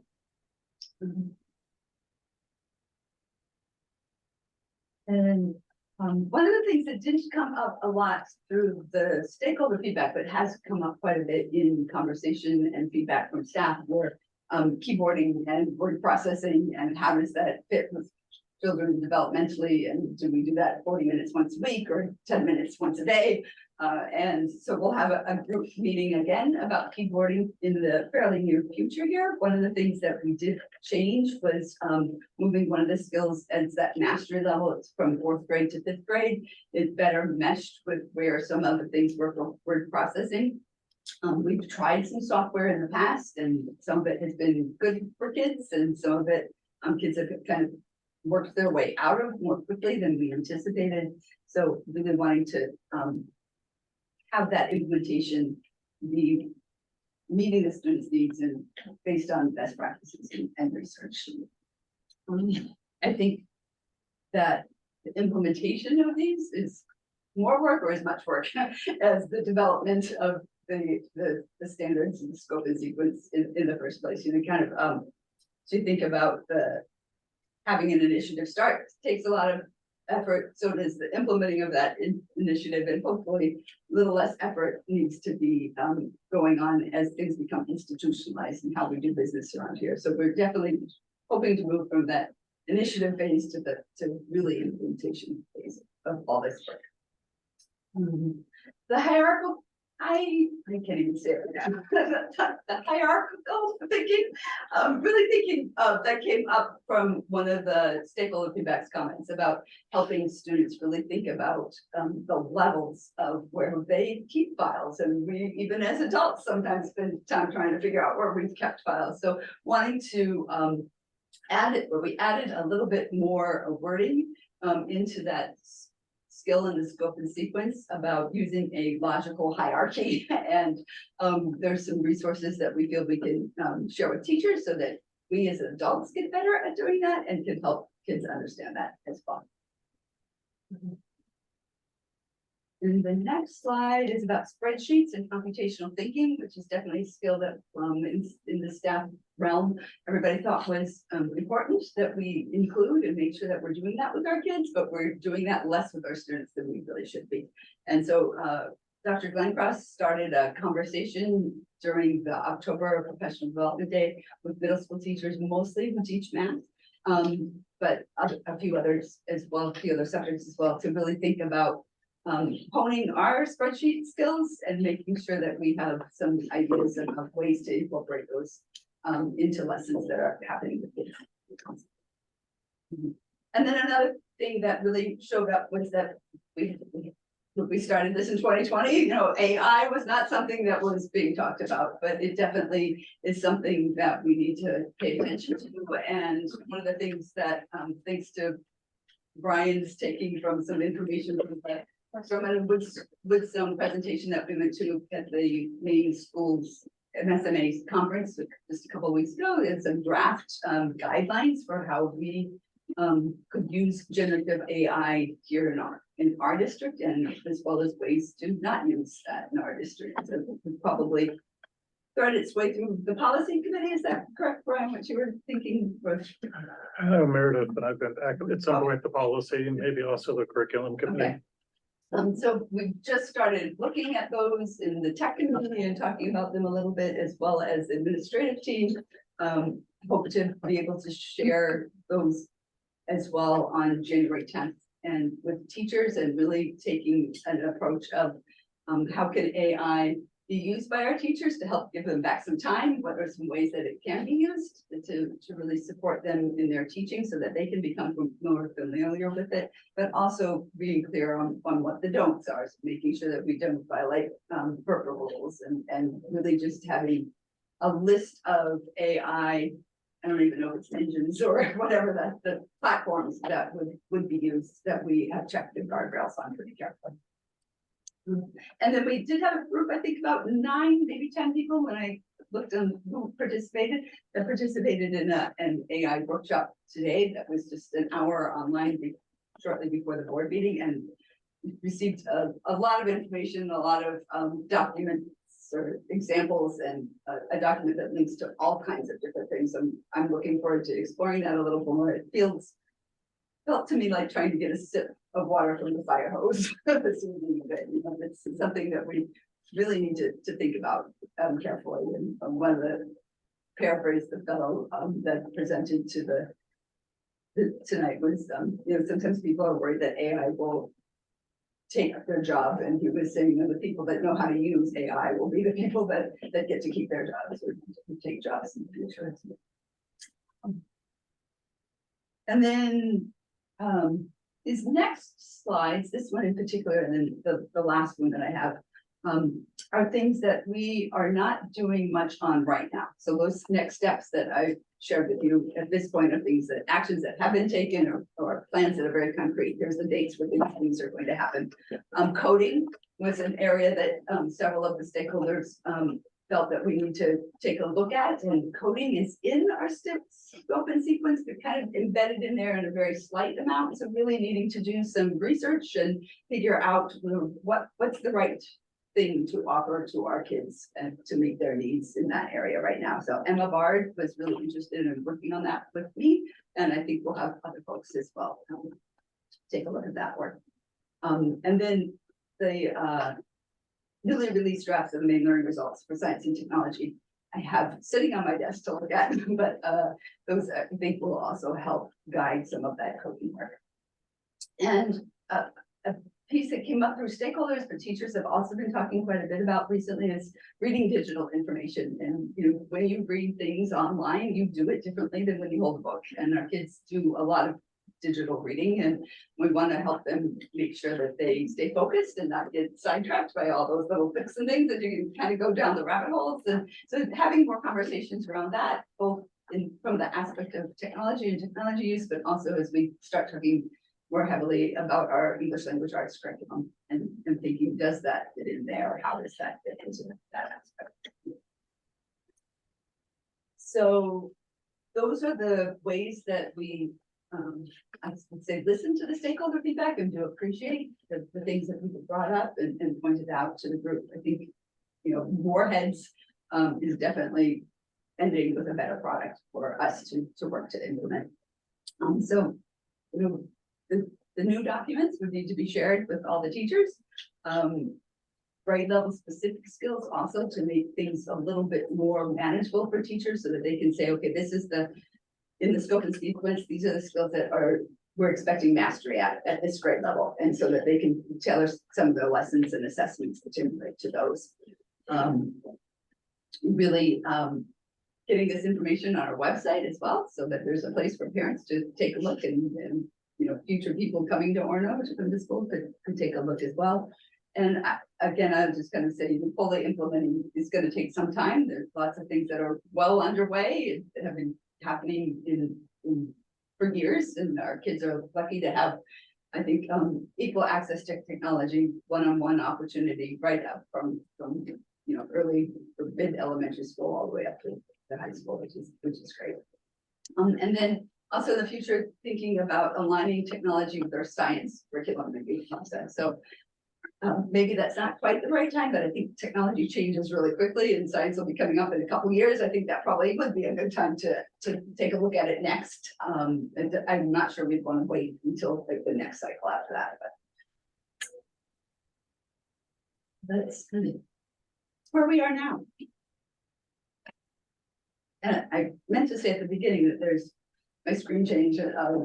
Jason, who was here just a little while ago, has been working on this for years, along with Shauna Goodall, who's online or was online, and Deb White is also on the technology committee, and she was sitting in with Dr. Glencross earlier this evening. And there's 5 other members as well, so we have some good representation from all those schools.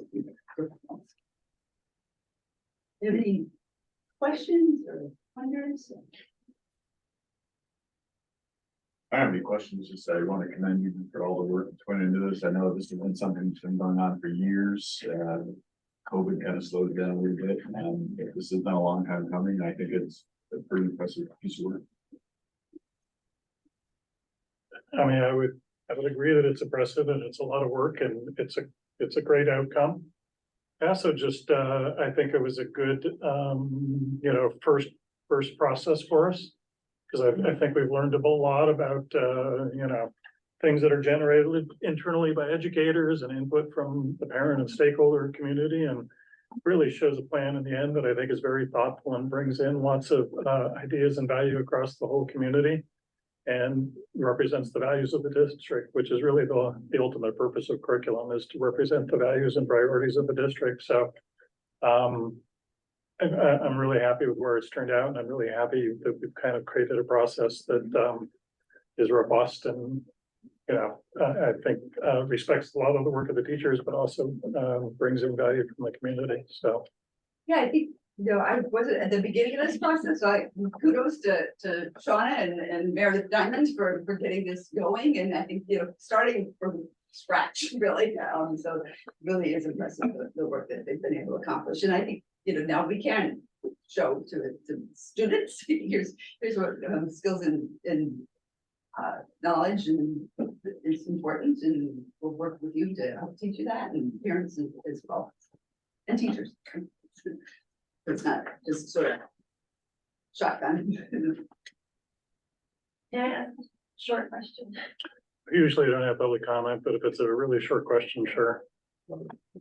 Well, it's just on the digital reading. I thought that was really great that you incorporated that, and there's been a lot about digital reading being cognitively processed differently and more superficial. But I'm just wondering if there are specific guidelines around the amount of time kids are doing digital reading versus the balance with physical reading. Yeah, so that we do not have specific guidelines around that right now, but I think we definitely need to have more conversation around that and do some more research ourselves to say, okay, what is the right pathway for kids?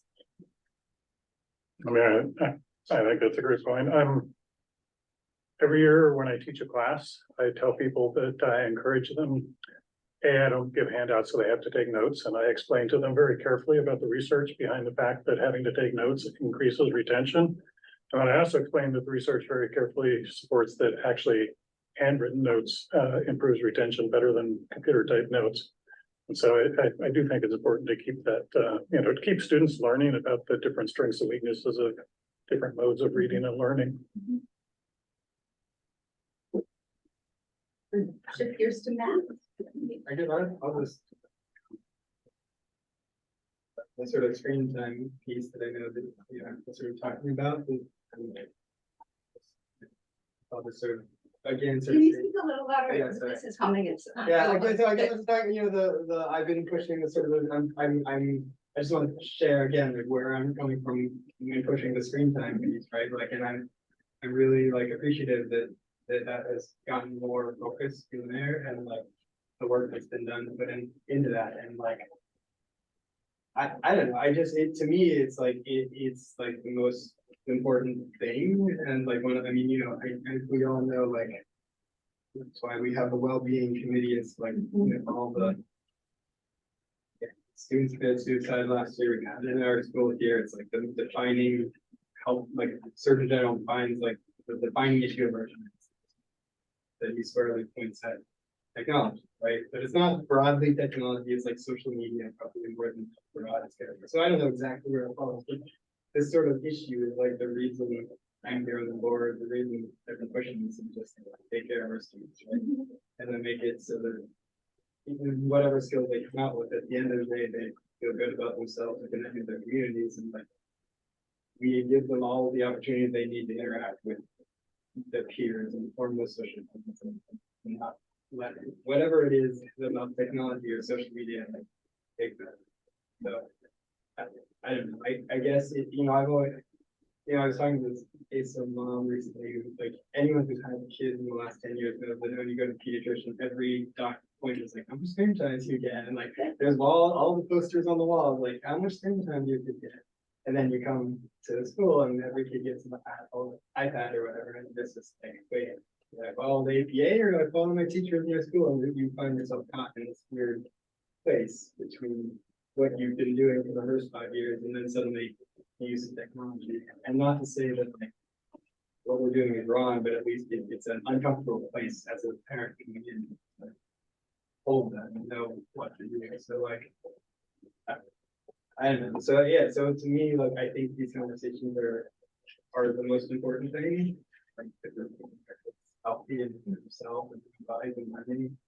And there's some edge that where is appropriate, where isn't, and I don't know that I have the answer to, but like I really appreciate the thoughtfulness and the idea that there will be more thought put into this, and really holding that's a part of it. So yeah, I think that we might go on and on about how I think it's important, but I appreciate it.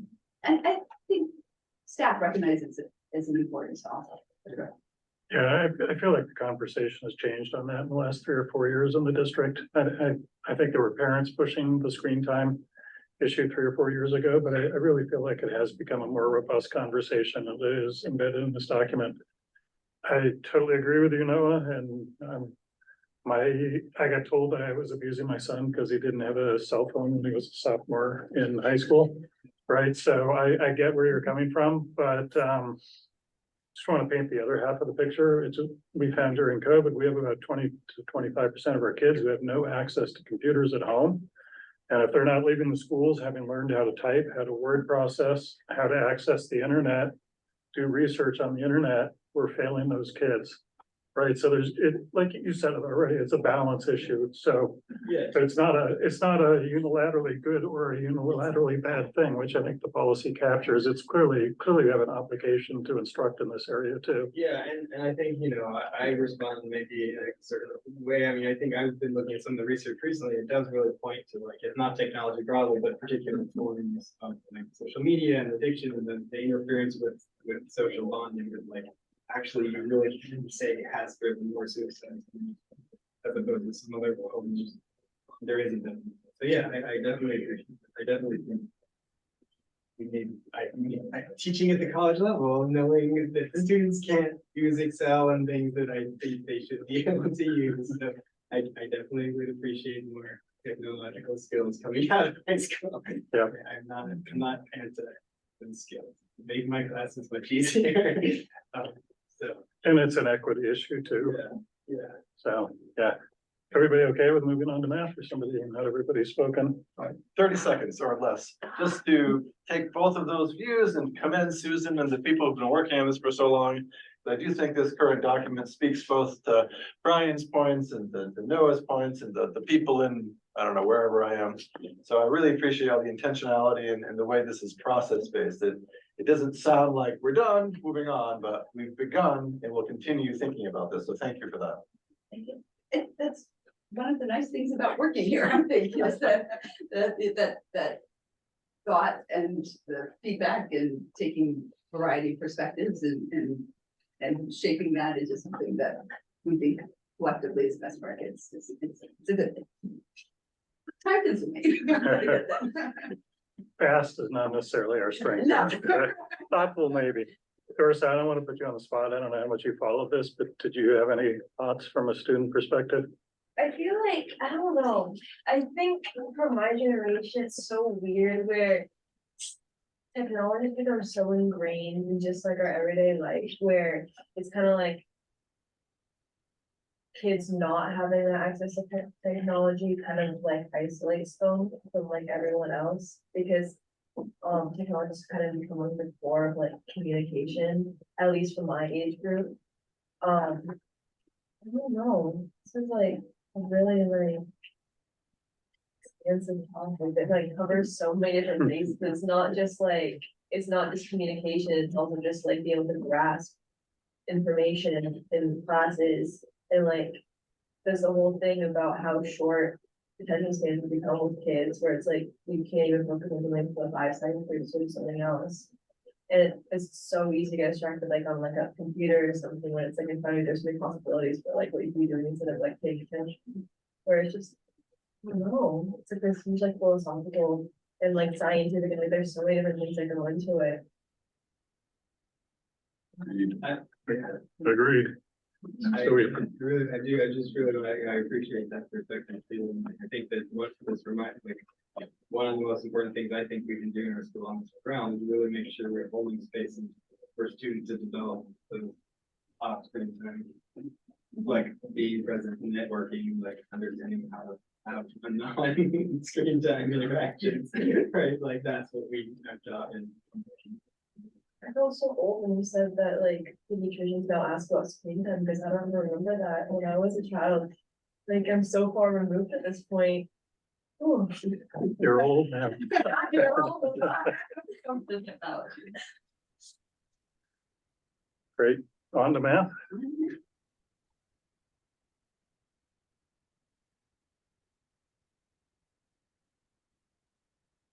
Where to find that? There we go. So, Oh, wait, not sure. Sorry, slideshow. that's okay. There we go. So just kind of, following a little bit the same format. So here's been the process, here's what the feedback showed us, here's where we are now. Basically in 2020 through to 2022 was a textbook review process, and at the end of that process, the middle school decided to stay with the current text for a while longer. It is that 2012 Holt McDougall. Part of their information I have around the thinking of that was they were curious to see what the elementary and the high schools would do so that they could feel that they could flow through in an appropriate manner. And some of the elementary programs do go like K-8, K-6, so wanting to see what was going to happen there at the elementary level. And in that same time period, the high school took a look at, I think, Algebra 1, Algebra 2, and Geometry, and selected the new Glencoe text. And I can't remember which of those which two of those three textbooks arrived, like my first summer that I was starting here, they were coming in the mail. So one of those textbooks started the year before, and then the other two started. I think it was Algebra 1 and then the other. Algebra 1 first, and then Algebra 2 and Geometry the other year. Okay, thanks. And so then last fall, the curriculum committee, helped determine the components that would be in our updated curriculum maps. We got them through a couple different renditions, and I think that's really important for me to mention here, because the maps do include things that are valued in this community and by this school, for example, the cultural diversity aspect. And they also have things in the curriculum maps that are helping us with some of the NEASC requirements. And I say NEASC requirements here in a good way. I think a lot of the work that NEASC does is well researched, and they have reasons why it's important to have essential questions, for example, in the curriculum documents. And we didn't have that in the past. So trying to become more uniform across the district and make sure that our curriculum documents have the components that we feel are most important. And then at ASA, we had a text review process and some input from the staff before a decision was made. I'll talk about that a little further in a minute. And then we had grade level teams and department teams work on these curriculum maps for a good part of the year. Did have stakeholder feedback through the survey and discuss similar same time frame as we had for the technology. And then that information was reviewed by the members of the curriculum committee and discussed, I would say, based on the feedback in the groups that were appropriate to have those discussions. Going to show quickly what that process was. So at ASA, we've been using the everyday math text for quite a while, and Ed Reports is one of the two places that I tend to look at when it comes to textbooks and instructional resources. Ed Reports is really professionals in the field rating the resources, so it's not research-based in a lot of ways, but they do have a process where, you know, people that know what they're talking about and have been using the texts rate for things like focus and coherence, rigor, and practices, and a well-vetted process that happens. And everyday math was rated as meets those expectations for alignment and partially meets for usability. So we looked a little deeper into that. And so the chart on the bottom right, I'll go back to the right, that's right. The chart on the bottom right really shows that for K through 5, which is where we used everyday math, really has some good focus, coherence, rigor, incorporate the mathematical practices, and was usable by teachers as well. It was grade 6 that was the less usable, and so that information was helpful to us. The other piece that we looked at is the What Works Clearinghouse. Are you familiar with that at all? When researchers do educational research a lot, and it's funded by the federal government, often one of those strings attached to that grant money is that you publish your results through What Works Clearinghouse, or you share your results with What Works Clearinghouse. And so almost any major research project that is connected to intervention resources, practices, kind of ends up here in the What Works Clearinghouse. And everyday math was reviewed as having an effective rating, and it's sometimes scary how many textbooks and practices are viewed to have like no impact or a negative impact. So the fact that it actually has an effective rating, you know, it was a study that was done with grades 3 through 5, so it doesn't have that whole continuum, but was rated through the research in What Works Clearinghouse is something that can make a difference if everything else being equal. So from that conversation and a couple conversations at ASA, a feedback survey from folks at ASA, more folks felt that staying with everyday math would be the right way to go. It was by a thin margin. Carrie and I talked quite a bit about that with Maddie as well, and decided we would continue with everyday math, knowing that we also would need probably a fairly big change in ELA coming for those folks fairly soon. And so to put effort into looking closely again at everyday math, because that hadn't been done for quite a while, and focusing in a lot on the assessments, because that's where teachers were really struggling, is in how we moved into the curriculum mapping process there at ASA. And this is the recent stakeholder feedback. So again, not huge numbers of participants, but I think that the people that did give their feedback through the survey and the dessert discuss were very thoughtful, and I really appreciate that. Well, again, most of those folks were parents. There were a couple staff members, And when we asked how appropriate are the priority standards, again, very much skewed to the right, but we wanted to listen to the folks that were giving that 2, 3s, and 4, 2s and 3s also. The next slide shows the other quantitative questions we asked, which were how clear are the I can statements? And those seem to be quite clear. And how meaningful are the essential questions? And so those were skewed right also. So what we did learn through that feedback process is really, what we heard is really a need to increase the use of our modern research-based pedagogical approaches in teaching math. We have some very traditional approaches still happening and need to have more conversation with teachers and bring in some resources to help with that. And we were already having conversations about that with teachers and amongst administrators, but I think that this feedback process really pointed out to us that that is a great thing. So one of the things that we are actually starting this week, coming on Thursday, is a coach from the University of Maine's Rise Center that is going to be doing a pilot short-term 30-hour project with us so that we can see how that goes. I really want to thank Margie Innes for being our willing to try it first person.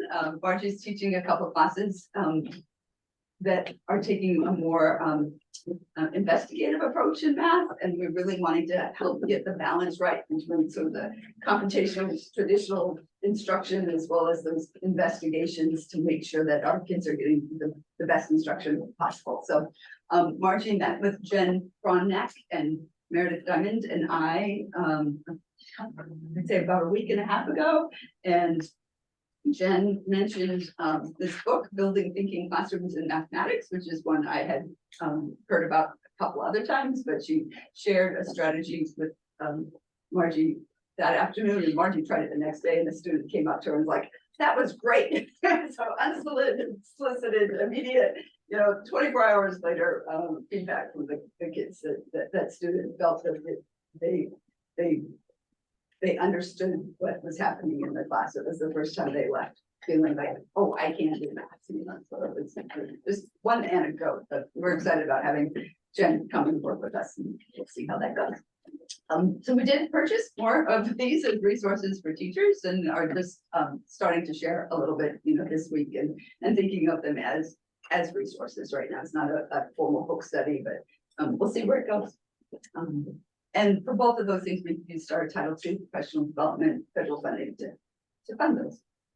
And then I think Meredith Diamond mentioned in her board report about the pathways workshop, and that was really helpful for me to see that yes, what we're doing here makes sense, but also to see the bigger context of what is happening in the community colleges, what is happening in the university system, and how can we help our students be ready for those pathways and guide them, I think, to so what types of mathematics makes the most sense for the things that they're interested in. It also pointed me to some other resources that I didn't know about from the not going to have from the University of Texas at Austin. We have done quite a bit on math and education.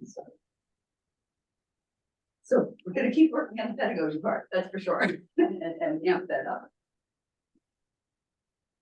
And then middle level textbooks, grades 6, 7, and 8. Further conversations with Dr. Glencross and Meredith Higgins and middle school folks. I think they were continuing with the whole 2012 version of the textbook they have right now as a stopgap measure for a while. So Dr. Glencross did have conversations with the math department last month, and they've restarted that conversation about what is the right text or what should the right primary instructional resource be for us. So one of the first questions was about what's being used in the area, and so I was able to answer that through the information I have through our PrEP, the Penobscot River Education Partnership, and there are 3 or 4 different resources that folks in PrEP are using. Agile Mind was the one that I learned about at the conference that I went to, that I'm curious about looking into and finding out more about that as an instructional resource. We'll dig into that, What Works Clearinghouse and Edward Works and other places too, but we really have begun that conversation again with teachers, and Tracy DeShane is still out on maternity leave, but will be back soon. So we're looking forward to having her input into that conversation as well. At our administrative team meeting, we're trying to get information, thinking holistically, so what sort of textbooks and primary resources are we going to be needing to replace in the next couple of years, and how do we space that out appropriately? So we're meeting kids' needs and budget needs as well. And then the other piece that came up through the feedback, particularly through staff feedback, was the need for intervention resources, especially at the K-5 level, to make sure that kids really have those foundational skills in place. And there's lots and lots of resources for literacy, but fewer for math. So we need to focus on that as well. Yeah, and then again, it's kind of the implementation, right? So making sure we post the components on our website, working to fully implement those curriculum maps, and make sure that we share ICANN students statements with students and essential questions, and work that into our pedagogy, because it exists as a document now in a lot of places, but doesn't have that conversational aspect. And when kids know what the goal is, they often work to get there. But you don't know what success looks like, that can be hard. Statistics and calculus are being worked on for curriculum maps right now. We'll hope to have those to the board in the fall. And we decided to use the approved syllabi for the AP courses. Those already go through a pretty vetted process and have to meet some stringent criteria there. So for our AP math courses, we'll continue using those AP syllabi.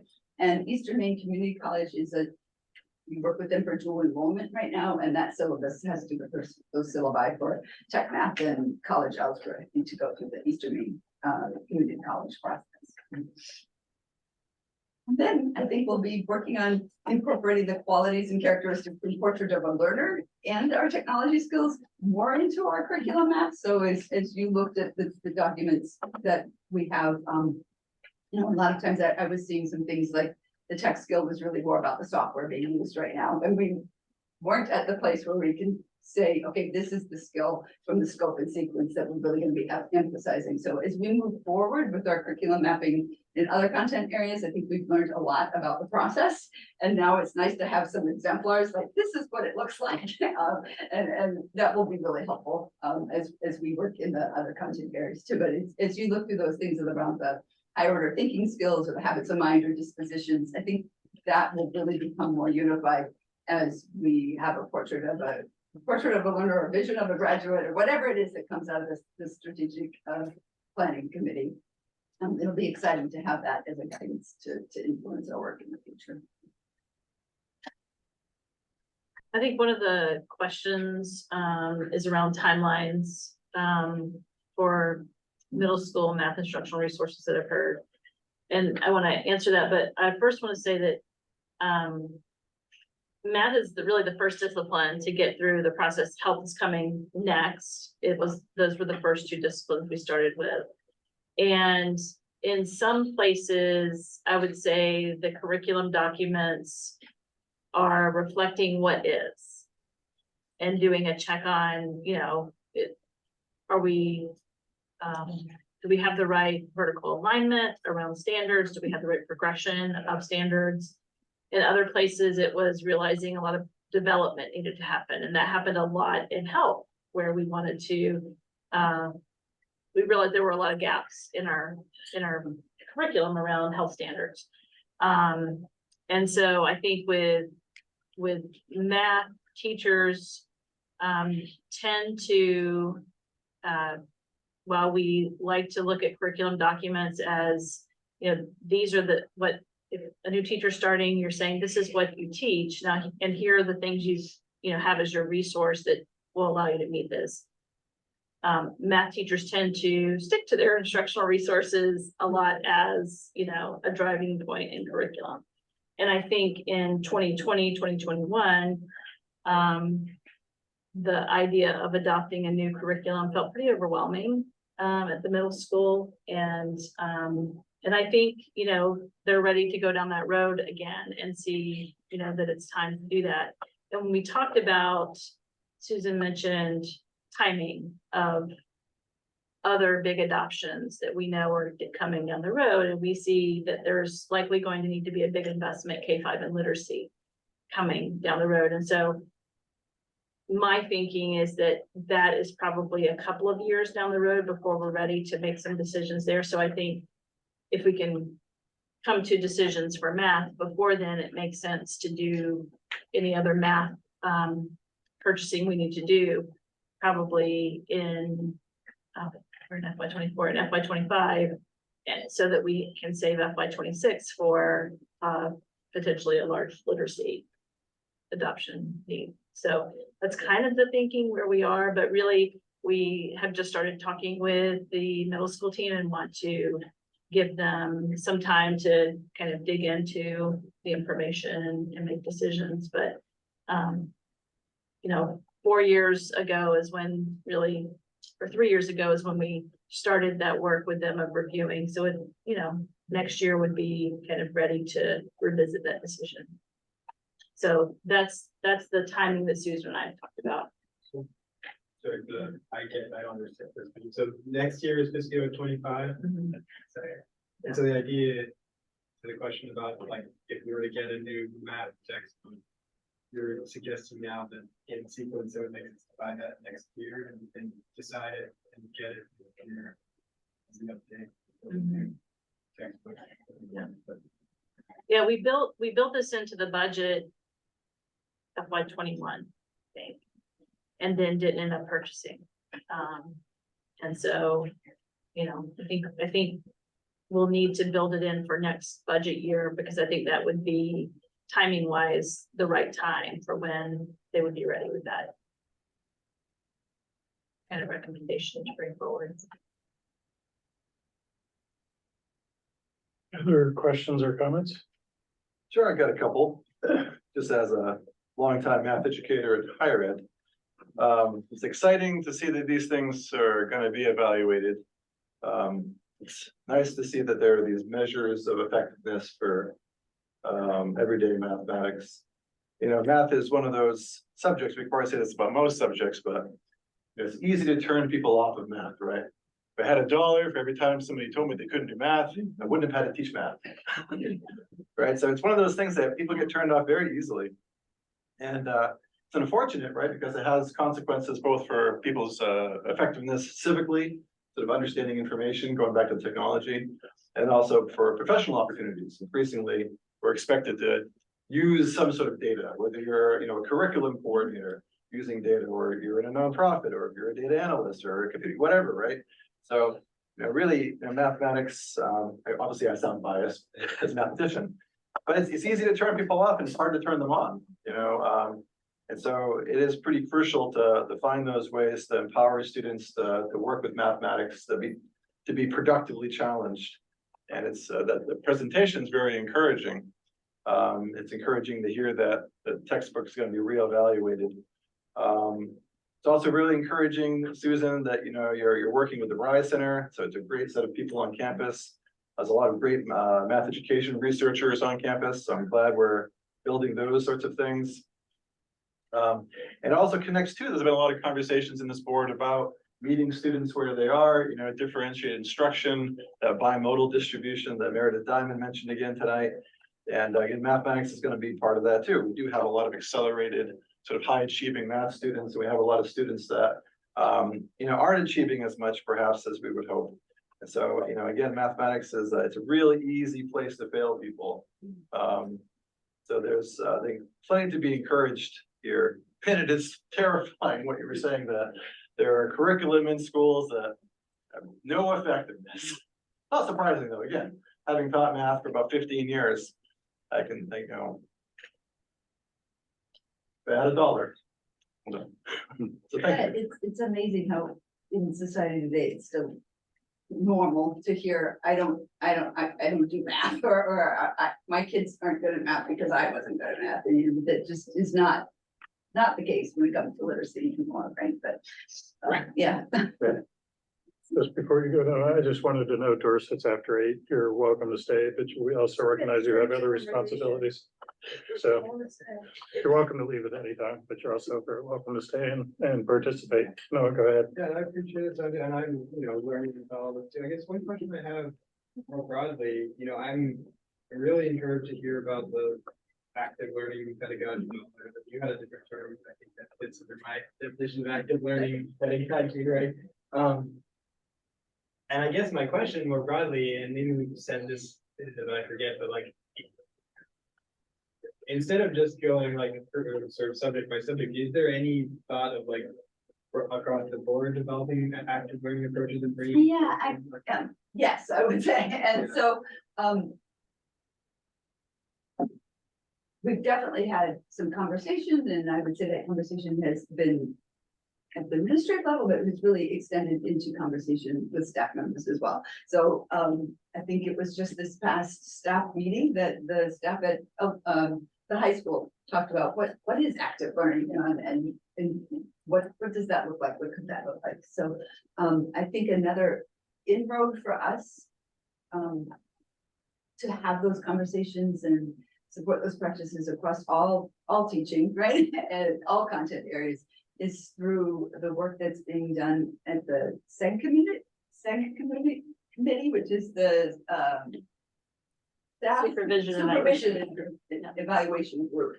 And so shifting to the new Danielson version of the framework of what's important in teaching, what's effective in teaching, and using that as part of our evaluation process really helps us revisit those things that you're talking about, the active learning across all content areas, and what's that look like?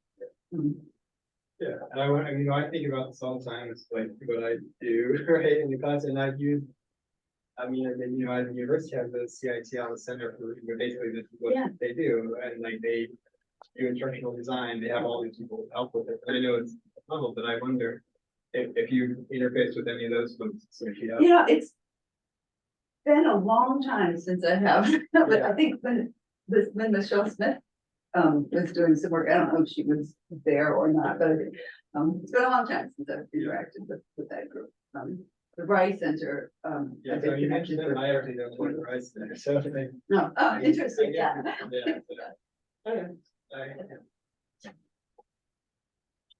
Just one quick follow-up. So you mentioned, evaluating everyday mathematics with ed reports and the WWC. Will sort of a similar standard be held for the middle school choice of resources?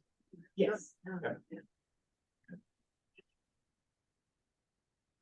I mean, maybe this is pedantic, but I'm just thinking it might help the conversation, especially in the next section where we're going to vote to kind of think through different components of education, right? Curriculum is a phrase that's extremely vague.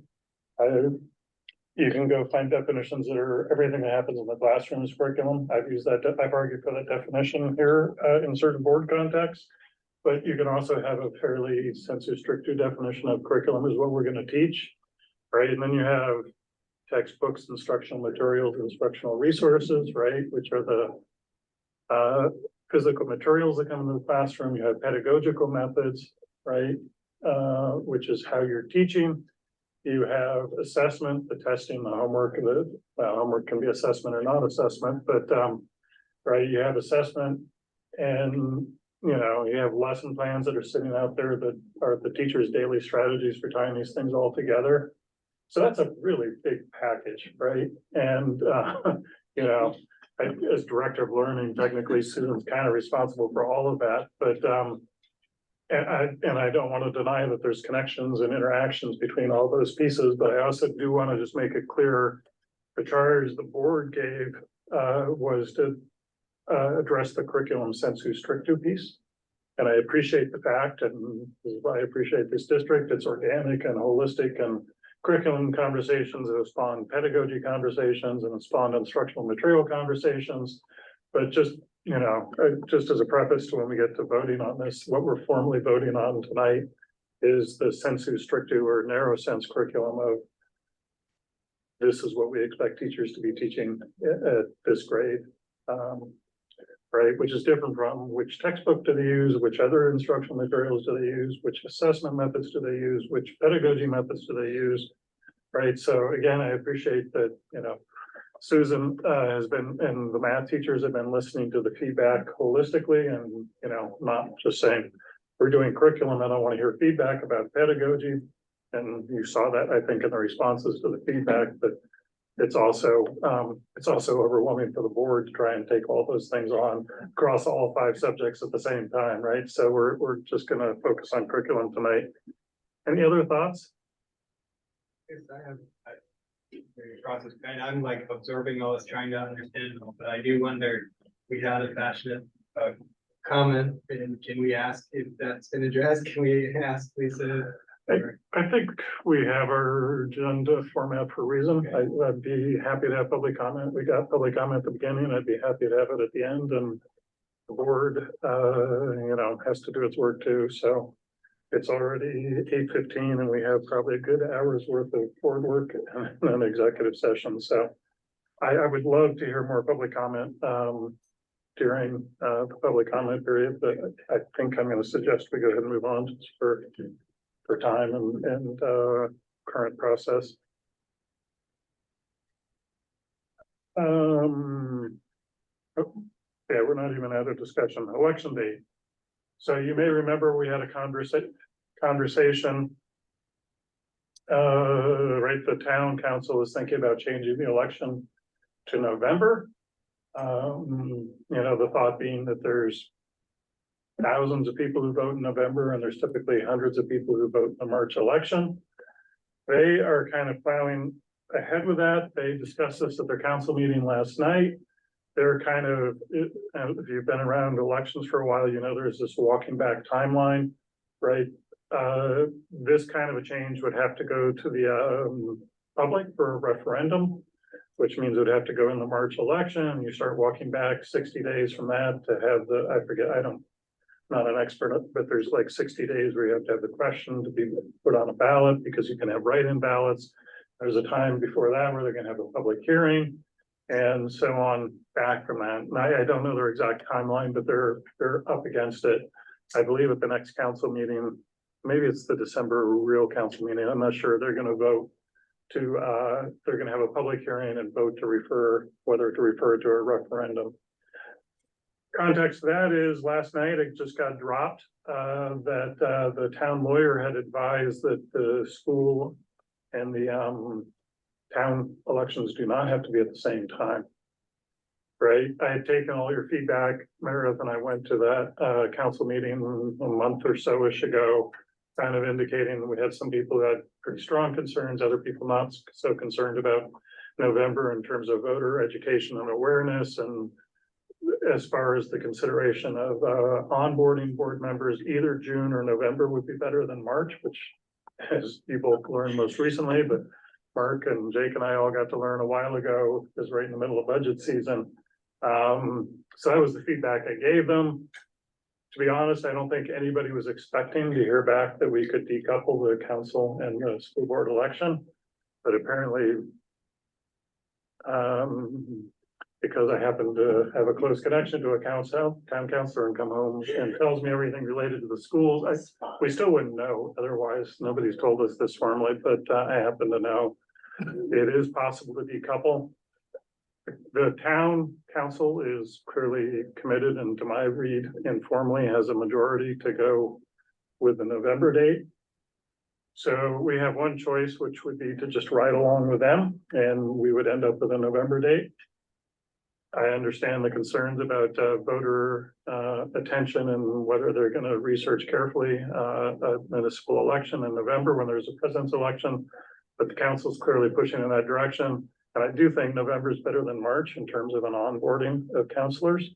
I think there's something to be said to have both of the elections at the same time, but we also now have an option to at least ask, totally the council's decision, but we could ask that our election be placed in June, which would have the effect As far as I know, the June primary is never coming back, right, Mark? So it'd really just be a school election in June, and occasionally there's a ballot measure that comes up in June, but it would basically make June a school election, the school budget, and also the school board election, in June. Downside of that is we typically, I believe last election had 120 voters, which is close to 1% of the Orono registered voter population. So, I mean, I have opinions, they're not strong opinions. Basically, I just wanted to bring it up for discussion because we have new information. Option A is to just ride the momentum, which probably ends up with us having a November election. Probably, I think the November election would be in 2025 for the first time. I understand it correctly, not this March. And the other option is we could make a formal request to the council to switch us to a June election, which they could choose to respect or not respect. And then whatever they refer to the voters, it all depends on the voters to approve as well. But I just wanted new information, wanted to put that out there for discussion. Probably if it's not option A, riding with the momentum, we should take a formal vote tonight as well.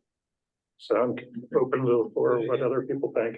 To clarify, you're saying that the March election as scheduled is. It's March, it will be a March election. If my read of where the council is headed, one of the questions in the March election will be, should we amend the town charter to move the election, the municipal elections to November, second Tuesday in November, which would align with the federal and state elections. So that's the default. If we do nothing, that I think what's gonna happen. Nobody's gonna leave the school board election sitting all by itself in March. So the choice is either move to June by ourselves or join the town in November. At least ask to move to June by ourselves, matching up to the budget with almost nobody voting. Yeah. Or let them go ahead and just move us to November. Yeah. My opinion is the same it was last time. I understand what you're saying. Would you say 120 people voted in the last one? But those 120 people knew what they were doing. Yeah. We'll have the same, if we move it to November, there may be 2,000 people voting, only 120 of them are gonna know what they're doing. So the others are just gonna, I don't know. And because we're non-political, you know, a lot of times what people do is when they're uneducated and they don't know, they just vote a party line. We don't even have that. There's not even that option. So it's an absolute stab in the dark. Yeah. I mean, there was a big discussion at the town council, right? There's two outcomes of that situation. Outcome one is people don't mark town ballot, which they had numbers, it happens pretty often. Outcome number two is they vote based on whether they like a name that starts with a letter A, or they vote based on gender, right, and per gender or ethnicity or other things that are probably not so great. How many signs they've seen. Right. Yeah, so it's a matter of debate. I mean, clearly both of those things are happening. The relative frequency of those town councils convinced that people just sit out things that they're not informed on. I'm sure both of those are happening. You may actually know data on this, Mark, but yeah, anyway, I appreciate your point. It's kind of like quantity over quality. School board elections generally are the lowest at least in the lowest action right now. Right? So if you're starting top, which in presidential, you will be presidential, and then talking about down ballot races, school boards, about as down ballot as you're gonna get in May at least. My guess,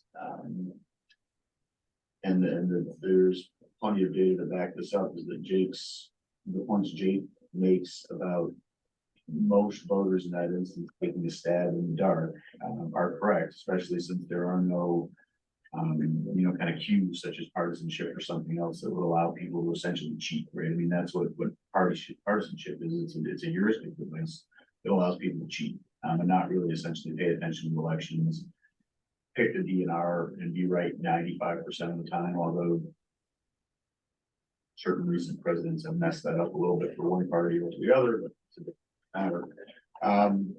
They don't have that for nonpartisan elections, so I don't think there's any doubt that if we were to go in November, first of all, there'd be a huge amount of drop off, right? A lot of the people that would vote at the upper ends of the ballot would not make it all the way down, right? There'd be a lot of drop off. But there would certainly still be some people voting in local elections, town council and school board, who would have no clue about any of the candidates that they are marking on their ballots. There's just not that. On the other hand, if we sit by ourselves in March or June, we're gonna have very low turnouts, we know that, right? I mean, the March and June elections already have low turnouts, varies a little bit depending on what else is out there, but if we're by ourselves, in March or June, turnouts can be super low. So there's arguments both ways, right? What's the turnout in here for an election, like a November? For a presidential race, Maine is always in the top 5 in the country. The last 2 presidential cycles, it's been one. I think the Orono, they did have that document. I'm not sure I still have it open. Statewide, it's been 70. Maine has been 71. I guess I mean, like, absolutely. It's thousands in Orono for a November election. It's been 500 for the March election, and it's been 100 to 200 for the June election. There have been some March elections recently, though, where it's been higher than, there's been a couple where they've been over 1,000. Yep. So, Like when we had our bond issue. What's usually on? school budget. School budget is the only thing, right, and Meredith's right, the one time that our bond, 2019, when the bond was also on the June election, we had over 1,000 voters show up for the bond. I mean, is there a chance that having school board elections drives more voters to a June vote? There's certainly something to be said, I would argue, for having all school matters on one ballot, right? So you have school board members and the budgets, and it would probably increase the June turnout slightly. I don't think they had a huge uptick, but it would probably increase it. On the other hand, I don't think it's all that common, at least in Maine, to split municipal offices, right? There's nothing to say that we can't be separate from council. That certainly my experience with that is not, that's not the norm.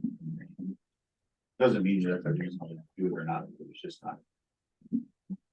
Yeah, to be honest, that's why I gave up, kind of thinking about this, as it felt like we would hear back, we couldn't split it, and the town was gonna do what they were gonna do, but, apparently, that assumption that many of us shared was wrong, so. And there was an article in the Bangor Daily today that said, Yeah, that reported on the school. this was all reported in the BDN the town council's discussion was reported in the BDN today, so. I mean, I think June or November is better than March. I would agree For On every front. either way. March would not fit for the work of the board. Bringing in new board members in March is not ideal by any stretch of the Good. I mean, I think the right thing is probably to go to June, just because it's gonna be a more informed set of electors. I think it'd be more fun to be on presidential elections. Like I kind of would rather do that because I'm like, ooh, I get to watch the president. Yeah. But I think we should have an informed and build an election around issues. National. I mean, I think the other issue we haven't said is that there's a feeling that a June election, eliminates a large segment of Ornet voters. People tied to the university who were gone at that time. That was what another driver of the. Second Tuesday in June. I mean, it certainly eliminates students, but eliminates faculty who are in the field, faculty who've already left on vacation. It's a quiet, I know the schools are still going to the 3rd or 4th week in June, but it's a quiet time in Orlando in June. A lot of people have already gone to their camps too. I don't think it's just because it's schools that we got 120 votes in June. I mean, absentee is open. That's the counter argument. They can take an absentee, I think, up to 60 days or 45 days before, so. 60, I don't think. No, 60, it's shorter than, and it doesn't happen, it only happens theoretically every 4 years, but March does get you, presidential primaries, right? I mean, June theoretically gets you state primaries, so, so you do get a bump from those So periodically there are state primaries happening in June. aligned with that. And March, as at least for right now, March is both parties' presidential primaries if they choose to hold them, which they will be in 2024. June is the state primary election. Or if there are primaries for state legislative races, which usually there aren't, but occasionally they are, or a gubernatorial primary. And we will obviously have a next round, the governor's race will be wide open on both sides. Yeah, carrying on this, I'm in favor of June, Jake's comment. So far, the last couple of years, the school board elections haven't been contested anyway. But if they were, and it only takes potentially a couple hundred votes, and if people are just kind of circling their favorite letter, it would be unfortunate if the composition of a school board was affected by randomness. If there was a couple hundred people, those parents who want to show up, or they don't have to be parents, of course, but in June, to really intentionally decide between board members on how it could shape a district. I don't think we want this being left to chance. If people want to show up in June at 1,000 people and for a random this and that's fine too. Still, it's obviously open, but I also am a little concerned about.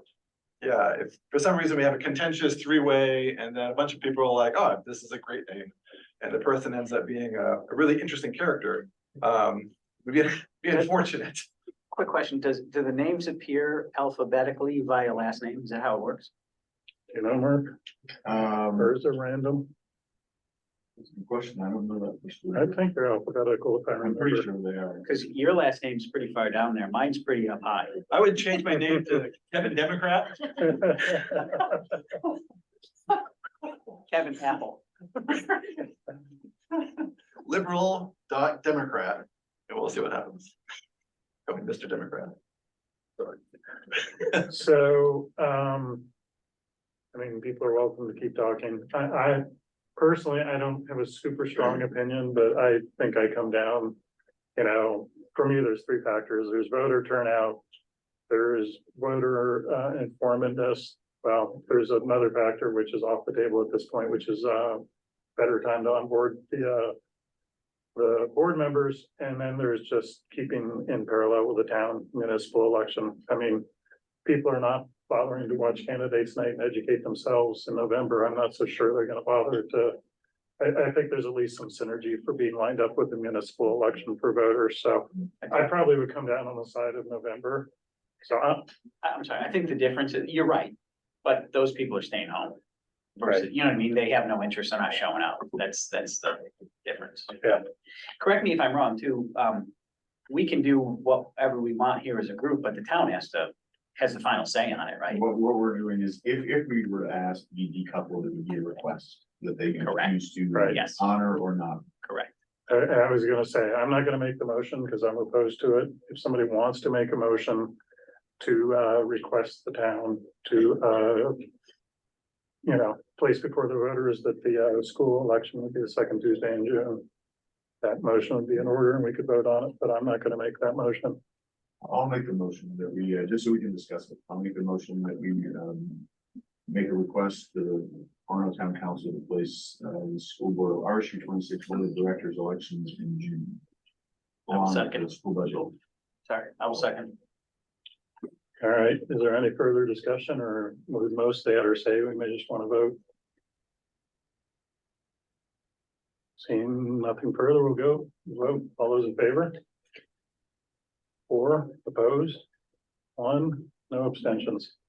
Okay, I will make sure that gets communicated to the council. It's the juiciest vote we've had in a while.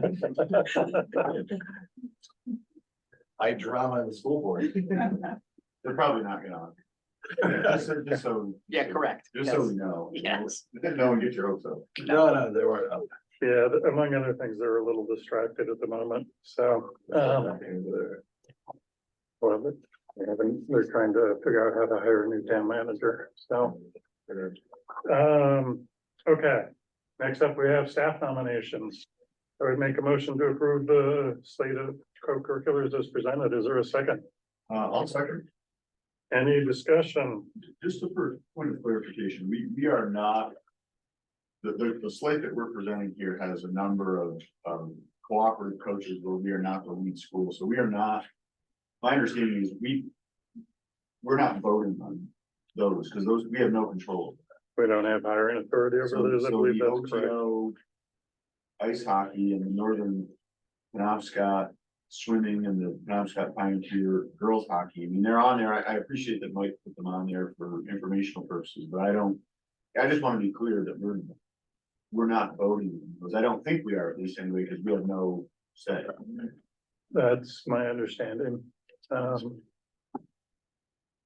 Yeah, So we're not being asked to vote on the cooperative nominations, because we're not the lead school. Meredith, can you confirm we're not actually voting to approve the cooperative coaches since those are done through their home school boards? I think at times they have been on the list. I don't think it's not actually required. We just said that. So it's more information. Yeah. Okay. Which I think motion is as presented still stands with that clarification. Any other discussion or questions? People want me to read this, or is it getting late? It was in the materials. Entered into the record. All those in favor of the slate as presented? I'm gonna vote yes, but with the note that my yes vote should not be taken as an approval of any of the cooperative coaches presented here. Okay. Thank you. Passes 5-0. We have a motion. Looks like Deb's still with us. We have I would make a motion to approve accepting the MDOE teaching with tech grant. From Deb White at OMX. Is there a second? Second. Meredith, you want to tell us anything about her, or Deb? Deb wrote a nice kind of summary. Deb, I just defer to you. Would you like to say anything about your grant and what you wrote about it? Here we go. There we go. Can you all set? I would really appreciate your approval. This is an opportunity that we don't currently have in our district.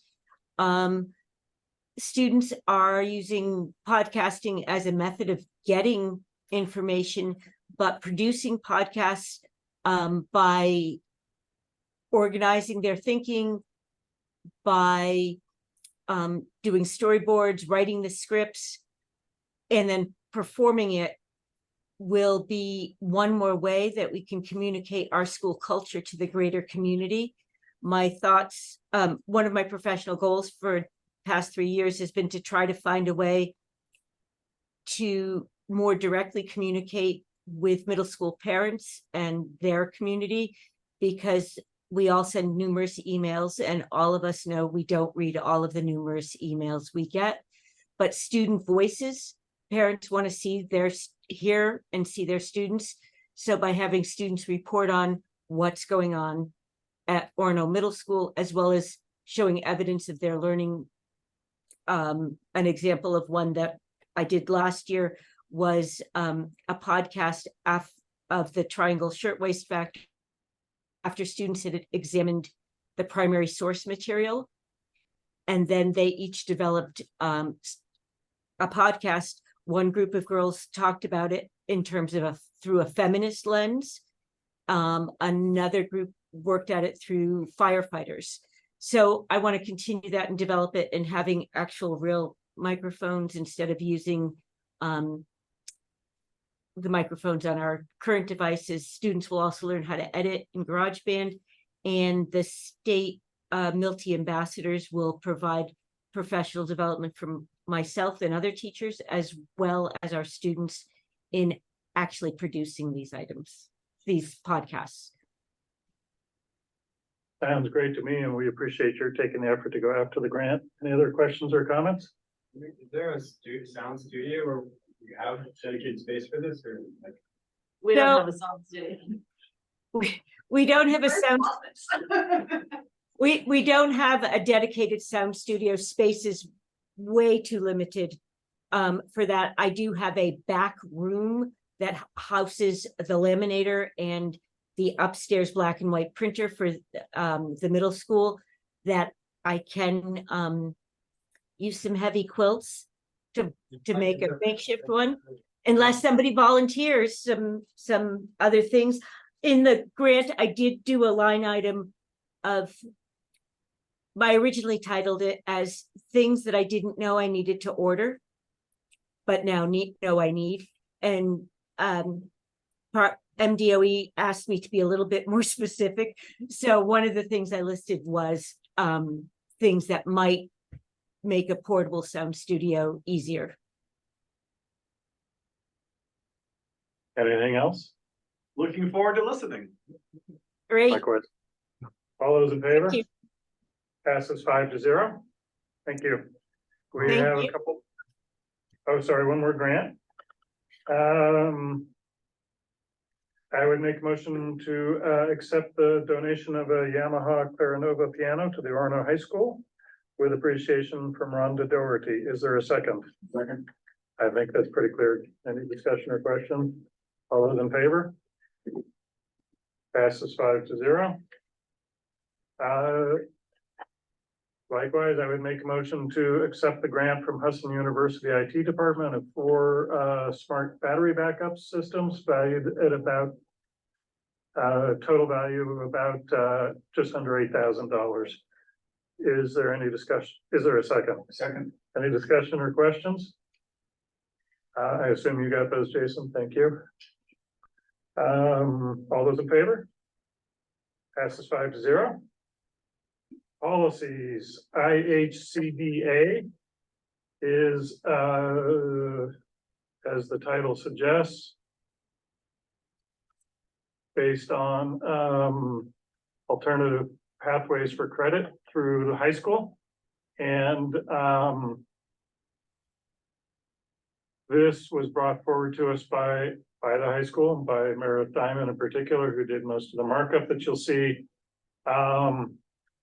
Basic gist, it looks like a lot of editing, but the basic gist is to be less restrictive in terms of students who can take these alternative pathways. Alternative pathways include credits at the University of Maine. Hudson is trying to match that, so we found out, Mark, that it's free from Hudson as well. At Eastern Maine Community College, UTC's in here, and other things as well. Bottom line is it's trying to make it more permissive for students that whatever is allowed by the program, we're not going to place restrictions on them to participate. So Maine Maritime Academy get taken out? Like, do they no longer participate? Do you know Meredith Diamond? Did Maine Maritime get taken out intentionally? It's not that it was taken out, but their program is really restrictive in a way that doesn't allow our kids access to it. This is something that Troy and Holly looked at after saying that we haven't really had any kids pursue that pathway. There are 2 pools of funding that anchor what is in the revision. The early college aspirations funds support UMaine and EMCC in one pile. And then Hudson has a discrete program that is self-funded, that has its own application process and parameters. So the infrastructure is a little bit different, but what we have found is that students will strategize. If they are going to exceed their 12 credits, they'll strategize a straddling of those 2 programs in order to avoid having a bill at the end of the spring. But we Troy is the one who looked up Maine Maritimes, and it really is not, its structure does not mirror, and it really is intended as a pathway for kids who intend to enroll at Maine Maritime. It isn't simply a credit awarding the way that the other programs are. Don't think I made a motion yet, so go ahead and motion to adopt policy IHCDA as a revision is presented. Is there a second? Second. Are there other questions or comments? It's been through the policy committee, obviously. Go ahead and vote. All those in favor? Passes 5-0. Next up, we have IHBAC. This is updating to conform with state law. In terms of students, we have to provide particular forms of outreach and services to. Used to run up till they were age 20, and now under state law, it runs up to age 22. And so we are literally just changing the policy there to conform with state law. I would make a motion to approve policy IHBAC as a revision as presented. Is there a second? Second. Any discussion or questions? All those in favor? Passes 5-0. Now we return to curriculum. We had obviously presentation and discussion, but the curriculum has been through the teachers and the curriculum group and then the curriculum committee, and it is coming to the board finally for a vote. I would make a motion to approve the technology curriculum as presented. Is there a second? A second. I would just comment that, per my previous comment, this is curriculum only. I appreciate that there's a clear recognition that this is a work in progress. Not only is there a 4-year revisiting cycle, but there's already issues that have been identified. I appreciate the organic branching out into non-curriculum issues that relate. And I think the technology committee has done a fantastic job. Any other questions or comments before we vote? All those in favor of adopting? Passes 5-0. That was a quick moment for capping a lot of work, so I really appreciate the work. I would make a motion to adopt the math curriculum as presented. Is there a second? Second. Any same comments apply? Any discussion or questions? I guess the only, not really discussion, but just to kind of reiterate the point that Meredith made earlier, and that it's process for revisiting instructional materials at the middle school has been kickstarted, and it sounds like we're going to be asked to allocate funds to do so in the budget that we can begin considering in a couple of months, as hard as that is to believe. So, I mean, it would seem to me that addresses at least some of the concern that we've heard over the last few days over me. So, I think that's different. Yep. I would say, we haven't directly responded to anything Lisa said, but I would say that I actually agree with most of what you said. But I think recognizing this is a work in progress and has a specific scope, it's entirely consistent with supporting the curriculum tonight. So, and I'm kind of with you, Kevin. I'm a scientist, but I teach a lot of math, and I was a math major. And I sometimes feel, I know Mark as a social studies teacher feels like social studies gets a short shrift, and he's probably right relative to math and reading and writing, but relative to reading and writing, I think math often gets less energy and attention for various reasons. I think partly just fewer teachers who go into the field started out from a math path instead of an English path. But I think this represents a lot of work. I think it's fantastic to just even have a curriculum. It's been over a decade since this district has had adopted curriculums and has had publicly available curriculums. So I think this is a great step forward, and we all recognize there's still lots of work to do on both curricular and non-curricular aspects of math instruction. So ready for a vote? All those in favor? Passes 5-0. Subcommittee reports. You just saw the policy subcommittee. We have 2 policies on school naming, and I'm blanking the other one coming up at the beginning of December.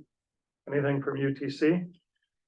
Yeah, I found out that Meredith is the new superintendent liaison. Go Orono. So Yes. I was super excited It when was they were just like, my turn in the barrel. they were Meredith. I'm like, Meredith Higgins? Meredith Higgins? So I was excited because you're my superintendent. So I'm very supportive of, and they must have announced the student of the quarter after last Thursday's meeting. So that would have been my thing to share. So I feel like I've just failed in numerous ways. That's all I got. It's failure. There's good work going on at UTC, the superintendent group, around examining the schedule and the way they provide programming in a half-day model when all but one of the districts are on alternating block schedules. So there's significant energy kind of toward that consideration of examining that. And the other big piece is looking at kind of the credit awarding process that the state has given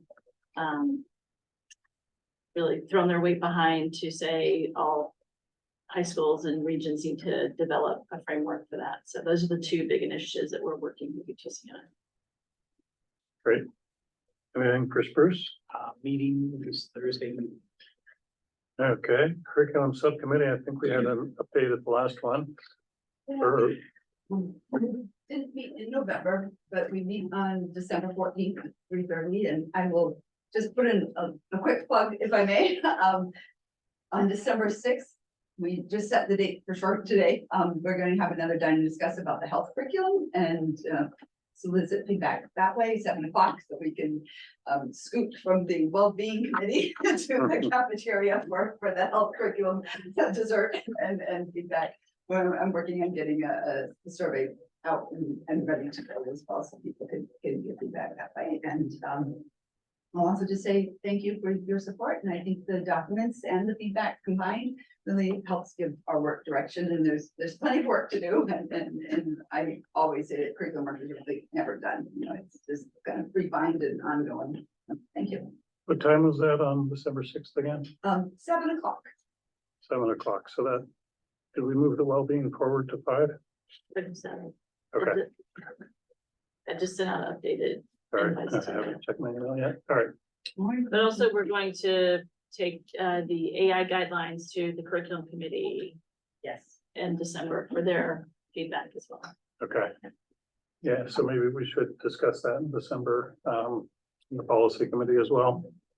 I mean, just so people know, well, just to do a quick update on MSMA, even though it's not listed on the agenda, I came back with 2 main big thoughts. It was a weird conference because the first day it was only half its normal size, and the second day was probably only a third of its normal size because superintendents were feeling, and probably some board members were feeling a strong obligation to stay home, or just, you know, emotionally not wanting to be at a conference. But so a lot of workshops were canceled, but what remained were excellent. And Susan and I had a lot of good conversations, but the 2 big take homes I got were generative AI is already happening and it's unstoppable. I had been in a place of, it's going to take us 10 years to figure it out, so why rush to a policy? And the best presentation was given actually by Drummond and Woodson, and they talked about all the legal pitfalls in generative AI, violating FERPA, causing discrimination, you know, violating copyrights. And so I kind of flipped my whole stance that we need to have a ASAP policy on generative AI, recognizing we are going to spend the next 10 years figuring this out, but we need to have a policy that lets us, you know, make clear and document responsibility to avoid the pitfalls, while also allowing for, you know, exploration and different teachers at different paces to move forward with it. So we are kind of rushing something forward, but it's kind of in a context of, I think there's some urgency around some of the pitfalls, and we know this is going to be a long conversation. So that's the framing of that. And this is a conversation that it's kind of non-traditional policy. It's kind of started with the admin team. It's going through the curriculum committee. It's going through the policy committee. Went through the tech team. And the tech team, yeah. It's a high consultation, but rush process, basically. The other thing I came back with was, you'll be happy to hear this, Noah, you've probably been saying this the whole time, is outdoor education. It really has a strong connection to a lot of the challenges of mental health, social, emotional well-being that we've been talking about. I kind of always seen it as more of a educational, right, content piece, but the more we talk about some of the other pieces, I really was strongly seeing the connections with outdoor learning. Their studies are pretty strong about just well-being and being outside some of the time, and also social development and being outside some of the time. So I put my frame on outdoor education too. Facilities and building committee, I think you heard the main updates, right? ACE is about to get some more space, which is a good thing. And things are proceeding to pace up here at the middle school for the new central office. Anything on the wellness committee? Well, we're supposed to meet on the day Lewis thing, but, so we're gonna, the next meeting is set for November 30th at 2 o'clock, and on the agenda is the triennial wellness policy. We can tackle that, not that I understand what that is, but, so. But, hopefully we actually. And Ben's working. Ben, yeah, Ben was the one, yeah, Ben gave me he gave me the.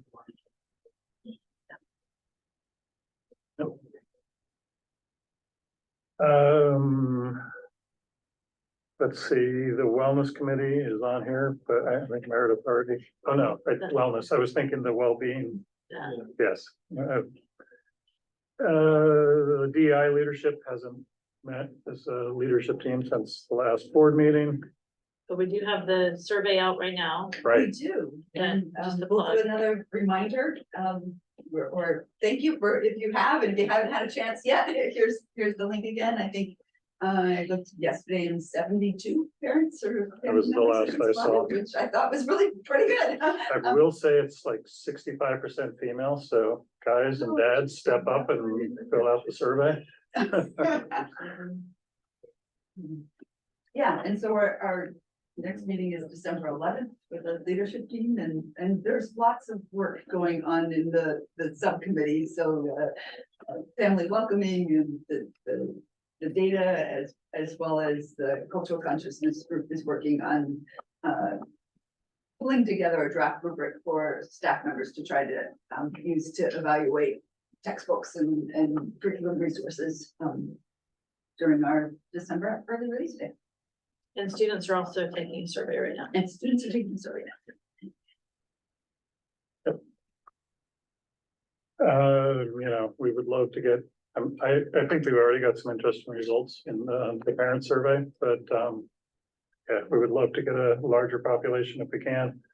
Let's see, strategic plan met last week. I think most of us were there. We're homing in on writing mission, three documents, mission and vision, community values and vision of a learner. Do we have to name it as a learner or graduate? Learn to a graduate. Vision of a graduate. We're gonna give that another crack in December, hopefully to get those three documents pulled together and start turning the corner to goals that line up with those documents. One of them is mostly Brian's. Yeah. Show off. Yes. Yeah. Yeah. We had the easy job. And the well-being you already heard about. Is there any other business? Any requests for future agenda items? The floor is now open for public comment. We appreciate your hanging with us. This was a really long meeting. It's often not that long a stretch, but if you would like to speak, you're welcome to. Yeah. So, I appreciate all of your service and the kids in the school. Susan kindly took the time to meet with me in person last month, and I came away from a 40-minute conversation with the understanding that I was asking the question, if we're adopting this curriculum now, built around these resources, but we're saying these resources are very evidently at the middle school and needing to be replaced, what does that look like when this will just need to be rewritten? And I came away from that meeting being told it'll be 5 years. And that we did have a follow-up email exchange where I was told, well, maybe in a couple of years. And so it's very heartening to hear that this will be budgeted for and addressed as quickly as the institutional wheels can address it. I really appreciate all the comments and that the board does seem to be mobilized to make sure that this happens in a timely fashion. If I may, just very briefly, we moved here from Wyoming, and I think I didn't fully have an understanding that coming from a conservative state, my kids were getting very progressive materials, and that Wyoming thinks lots of oil and gas, extraordinarily well-funded school districts. But this is what my 5th grader came away with. They're not textbooks, they're workbooks. He got to take one home halfway through the year, he got the second one at the end of the year. This having the workbook model, it's a different budgeting model. You're having to buy workbooks every year. It's a more consistent budgeting model. He had these to work on throughout the summer. He had these during class time. If he had extra time, he knew which pages he could pull out his math workbooks and work in them. These books speak directly to kids from kids. Like, my current fifth grader, Elisa, looked at this and said, whoa, there are kids talking to me. So there's a lot of design that goes into these. And the fifth grade curriculum starts with really strong exponents, multiplying fractions. I just have been so impressed. This is Envision Savas. I sent the ed reports link for it. With what the experience was with these high quality materials. And I realized it takes time to make change and it is difficult. But what I saw at our district was the teachers being very excited about these resources and it being a very integrated experience. So there are 3 digital resources that students have access to, where the teachers are doing professional development that is specifically for these resources, where items like the teaching classrooms book that Susan was talking about, I got the name wrong, I'm sorry. Building thinking classrooms, that kind of pedagogy is integrated into that experience. And where I'm coming from, this is getting called the curriculum. In Fort Collins, you go on the curriculum website, they say our math curriculum is Envision. And there's just a lot, and I understand that linguistically it's a metonymous syntactic. And I'm going as an English major here, because it's not the full curriculum. Absolutely, there are different ways to talk about curriculum, but there's a lot of pride, I think, that's being put forth and saying, this is our curriculum, and we're really excited about it. And it has this breadth of resources. Okay, one more thing, I'm sorry, I'm not taking up too much time. You waited, you got your time. The fifth graders in my son's classroom, all of them moved through these books at the same rate. And that is so completely different than what's happening at ASA, where the fifth graders are in 3 different groups, moving through completely different topics at different times. And the student's teacher cannot send an email to the class saying, this is the unit the kids are doing in math, because they are all in completely different units. And we were in a rural ranching community in our neighborhood school in Wyoming. This was a very diverse SES group of kids. And they were able to be all doing decimals at the same point, and the differentiation was not early tracking. And what's happening here instead is that we're looking at the scores from when they were 9-year-olds in 4th grade on their NWEAs and tracking them and saying, you're gonna be in the slow 5th grade, or you're gonna be in 6th grade math. And then that only those kids who get to go into 6th grade math as 5th graders are being tracked for Algebra 1 as 8th graders. And Algebra 1 as 8th graders is considered necessary for college readiness in math. And that, so if you go on like gradeschools.com, the statistics are there. This district has only roughly 30% Algebra 1 participation rate in middle school. When I look at VZ, it's over 60%. The middle school in Hampton, over 60%. And I just don't think those communities are that significantly different than here. And it has to do with the way kids are being tracked. And where we're coming from, they adopted this curriculum as a new curriculum in the last year, in part to make it happen that kids can choose. When they get to 8th grade, they can make that choice. And it's not a choice that's being made for them as early tracking by test scores when they're 9-year-olds. Okay, I think we should have a separate conversation about tracking. I have a different understanding of what's happening in this district than you do, so maybe that's a separate conversation, but I appreciate your perspective. Okay, next meeting is November 14th at 6 o'clock. Today, oh, no, you're right, that didn't get updated. It's December. Yeah, and we need to talk about our data workshop that day. Okay. So we have a data workshop planned for that day because we will finally have the fall NWEA scores that we've been waiting on the state to migrate over into NWEA. So we feel like we do need to start at 4:30 because an hour just isn't enough time. What is the 5th? The 5th. Hey, it looked earlier when I saw it in November. It said, what day is it? November 5th. 4:30 on the 5th. Yes. Work for everybody. Supposed to work for everybody. Okay, so next meeting will be 4:30 on December 5th for a data workshop, followed by a regular board meeting at 6 o'clock on December 5th, both of them here in this room and on Zoom. Is there any requests for information or follow-up?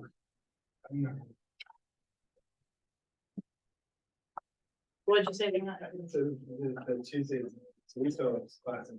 Oh, so the early start. 4:30. I'm not feeling class. I think last time we had this, we started at 5 and then started the board meeting at 6:30. I think I can do it, because the last week of class, I'm gonna be. Give them a break. We could also start at 5 and move forward to Let's keep it 6:30. there, Okay. All right, so 4:30. I don't think I heard a request for information or follow-up. I would make a motion to go into executive session under 1 MRSA 4056D, labor negotiations. Is there a second? A second. Any discussion? I'll just note that the only vote we'll take afterwards is adjournment, so people are welcome to head out. All those in favor of executive session? Looks like it passes 5-0.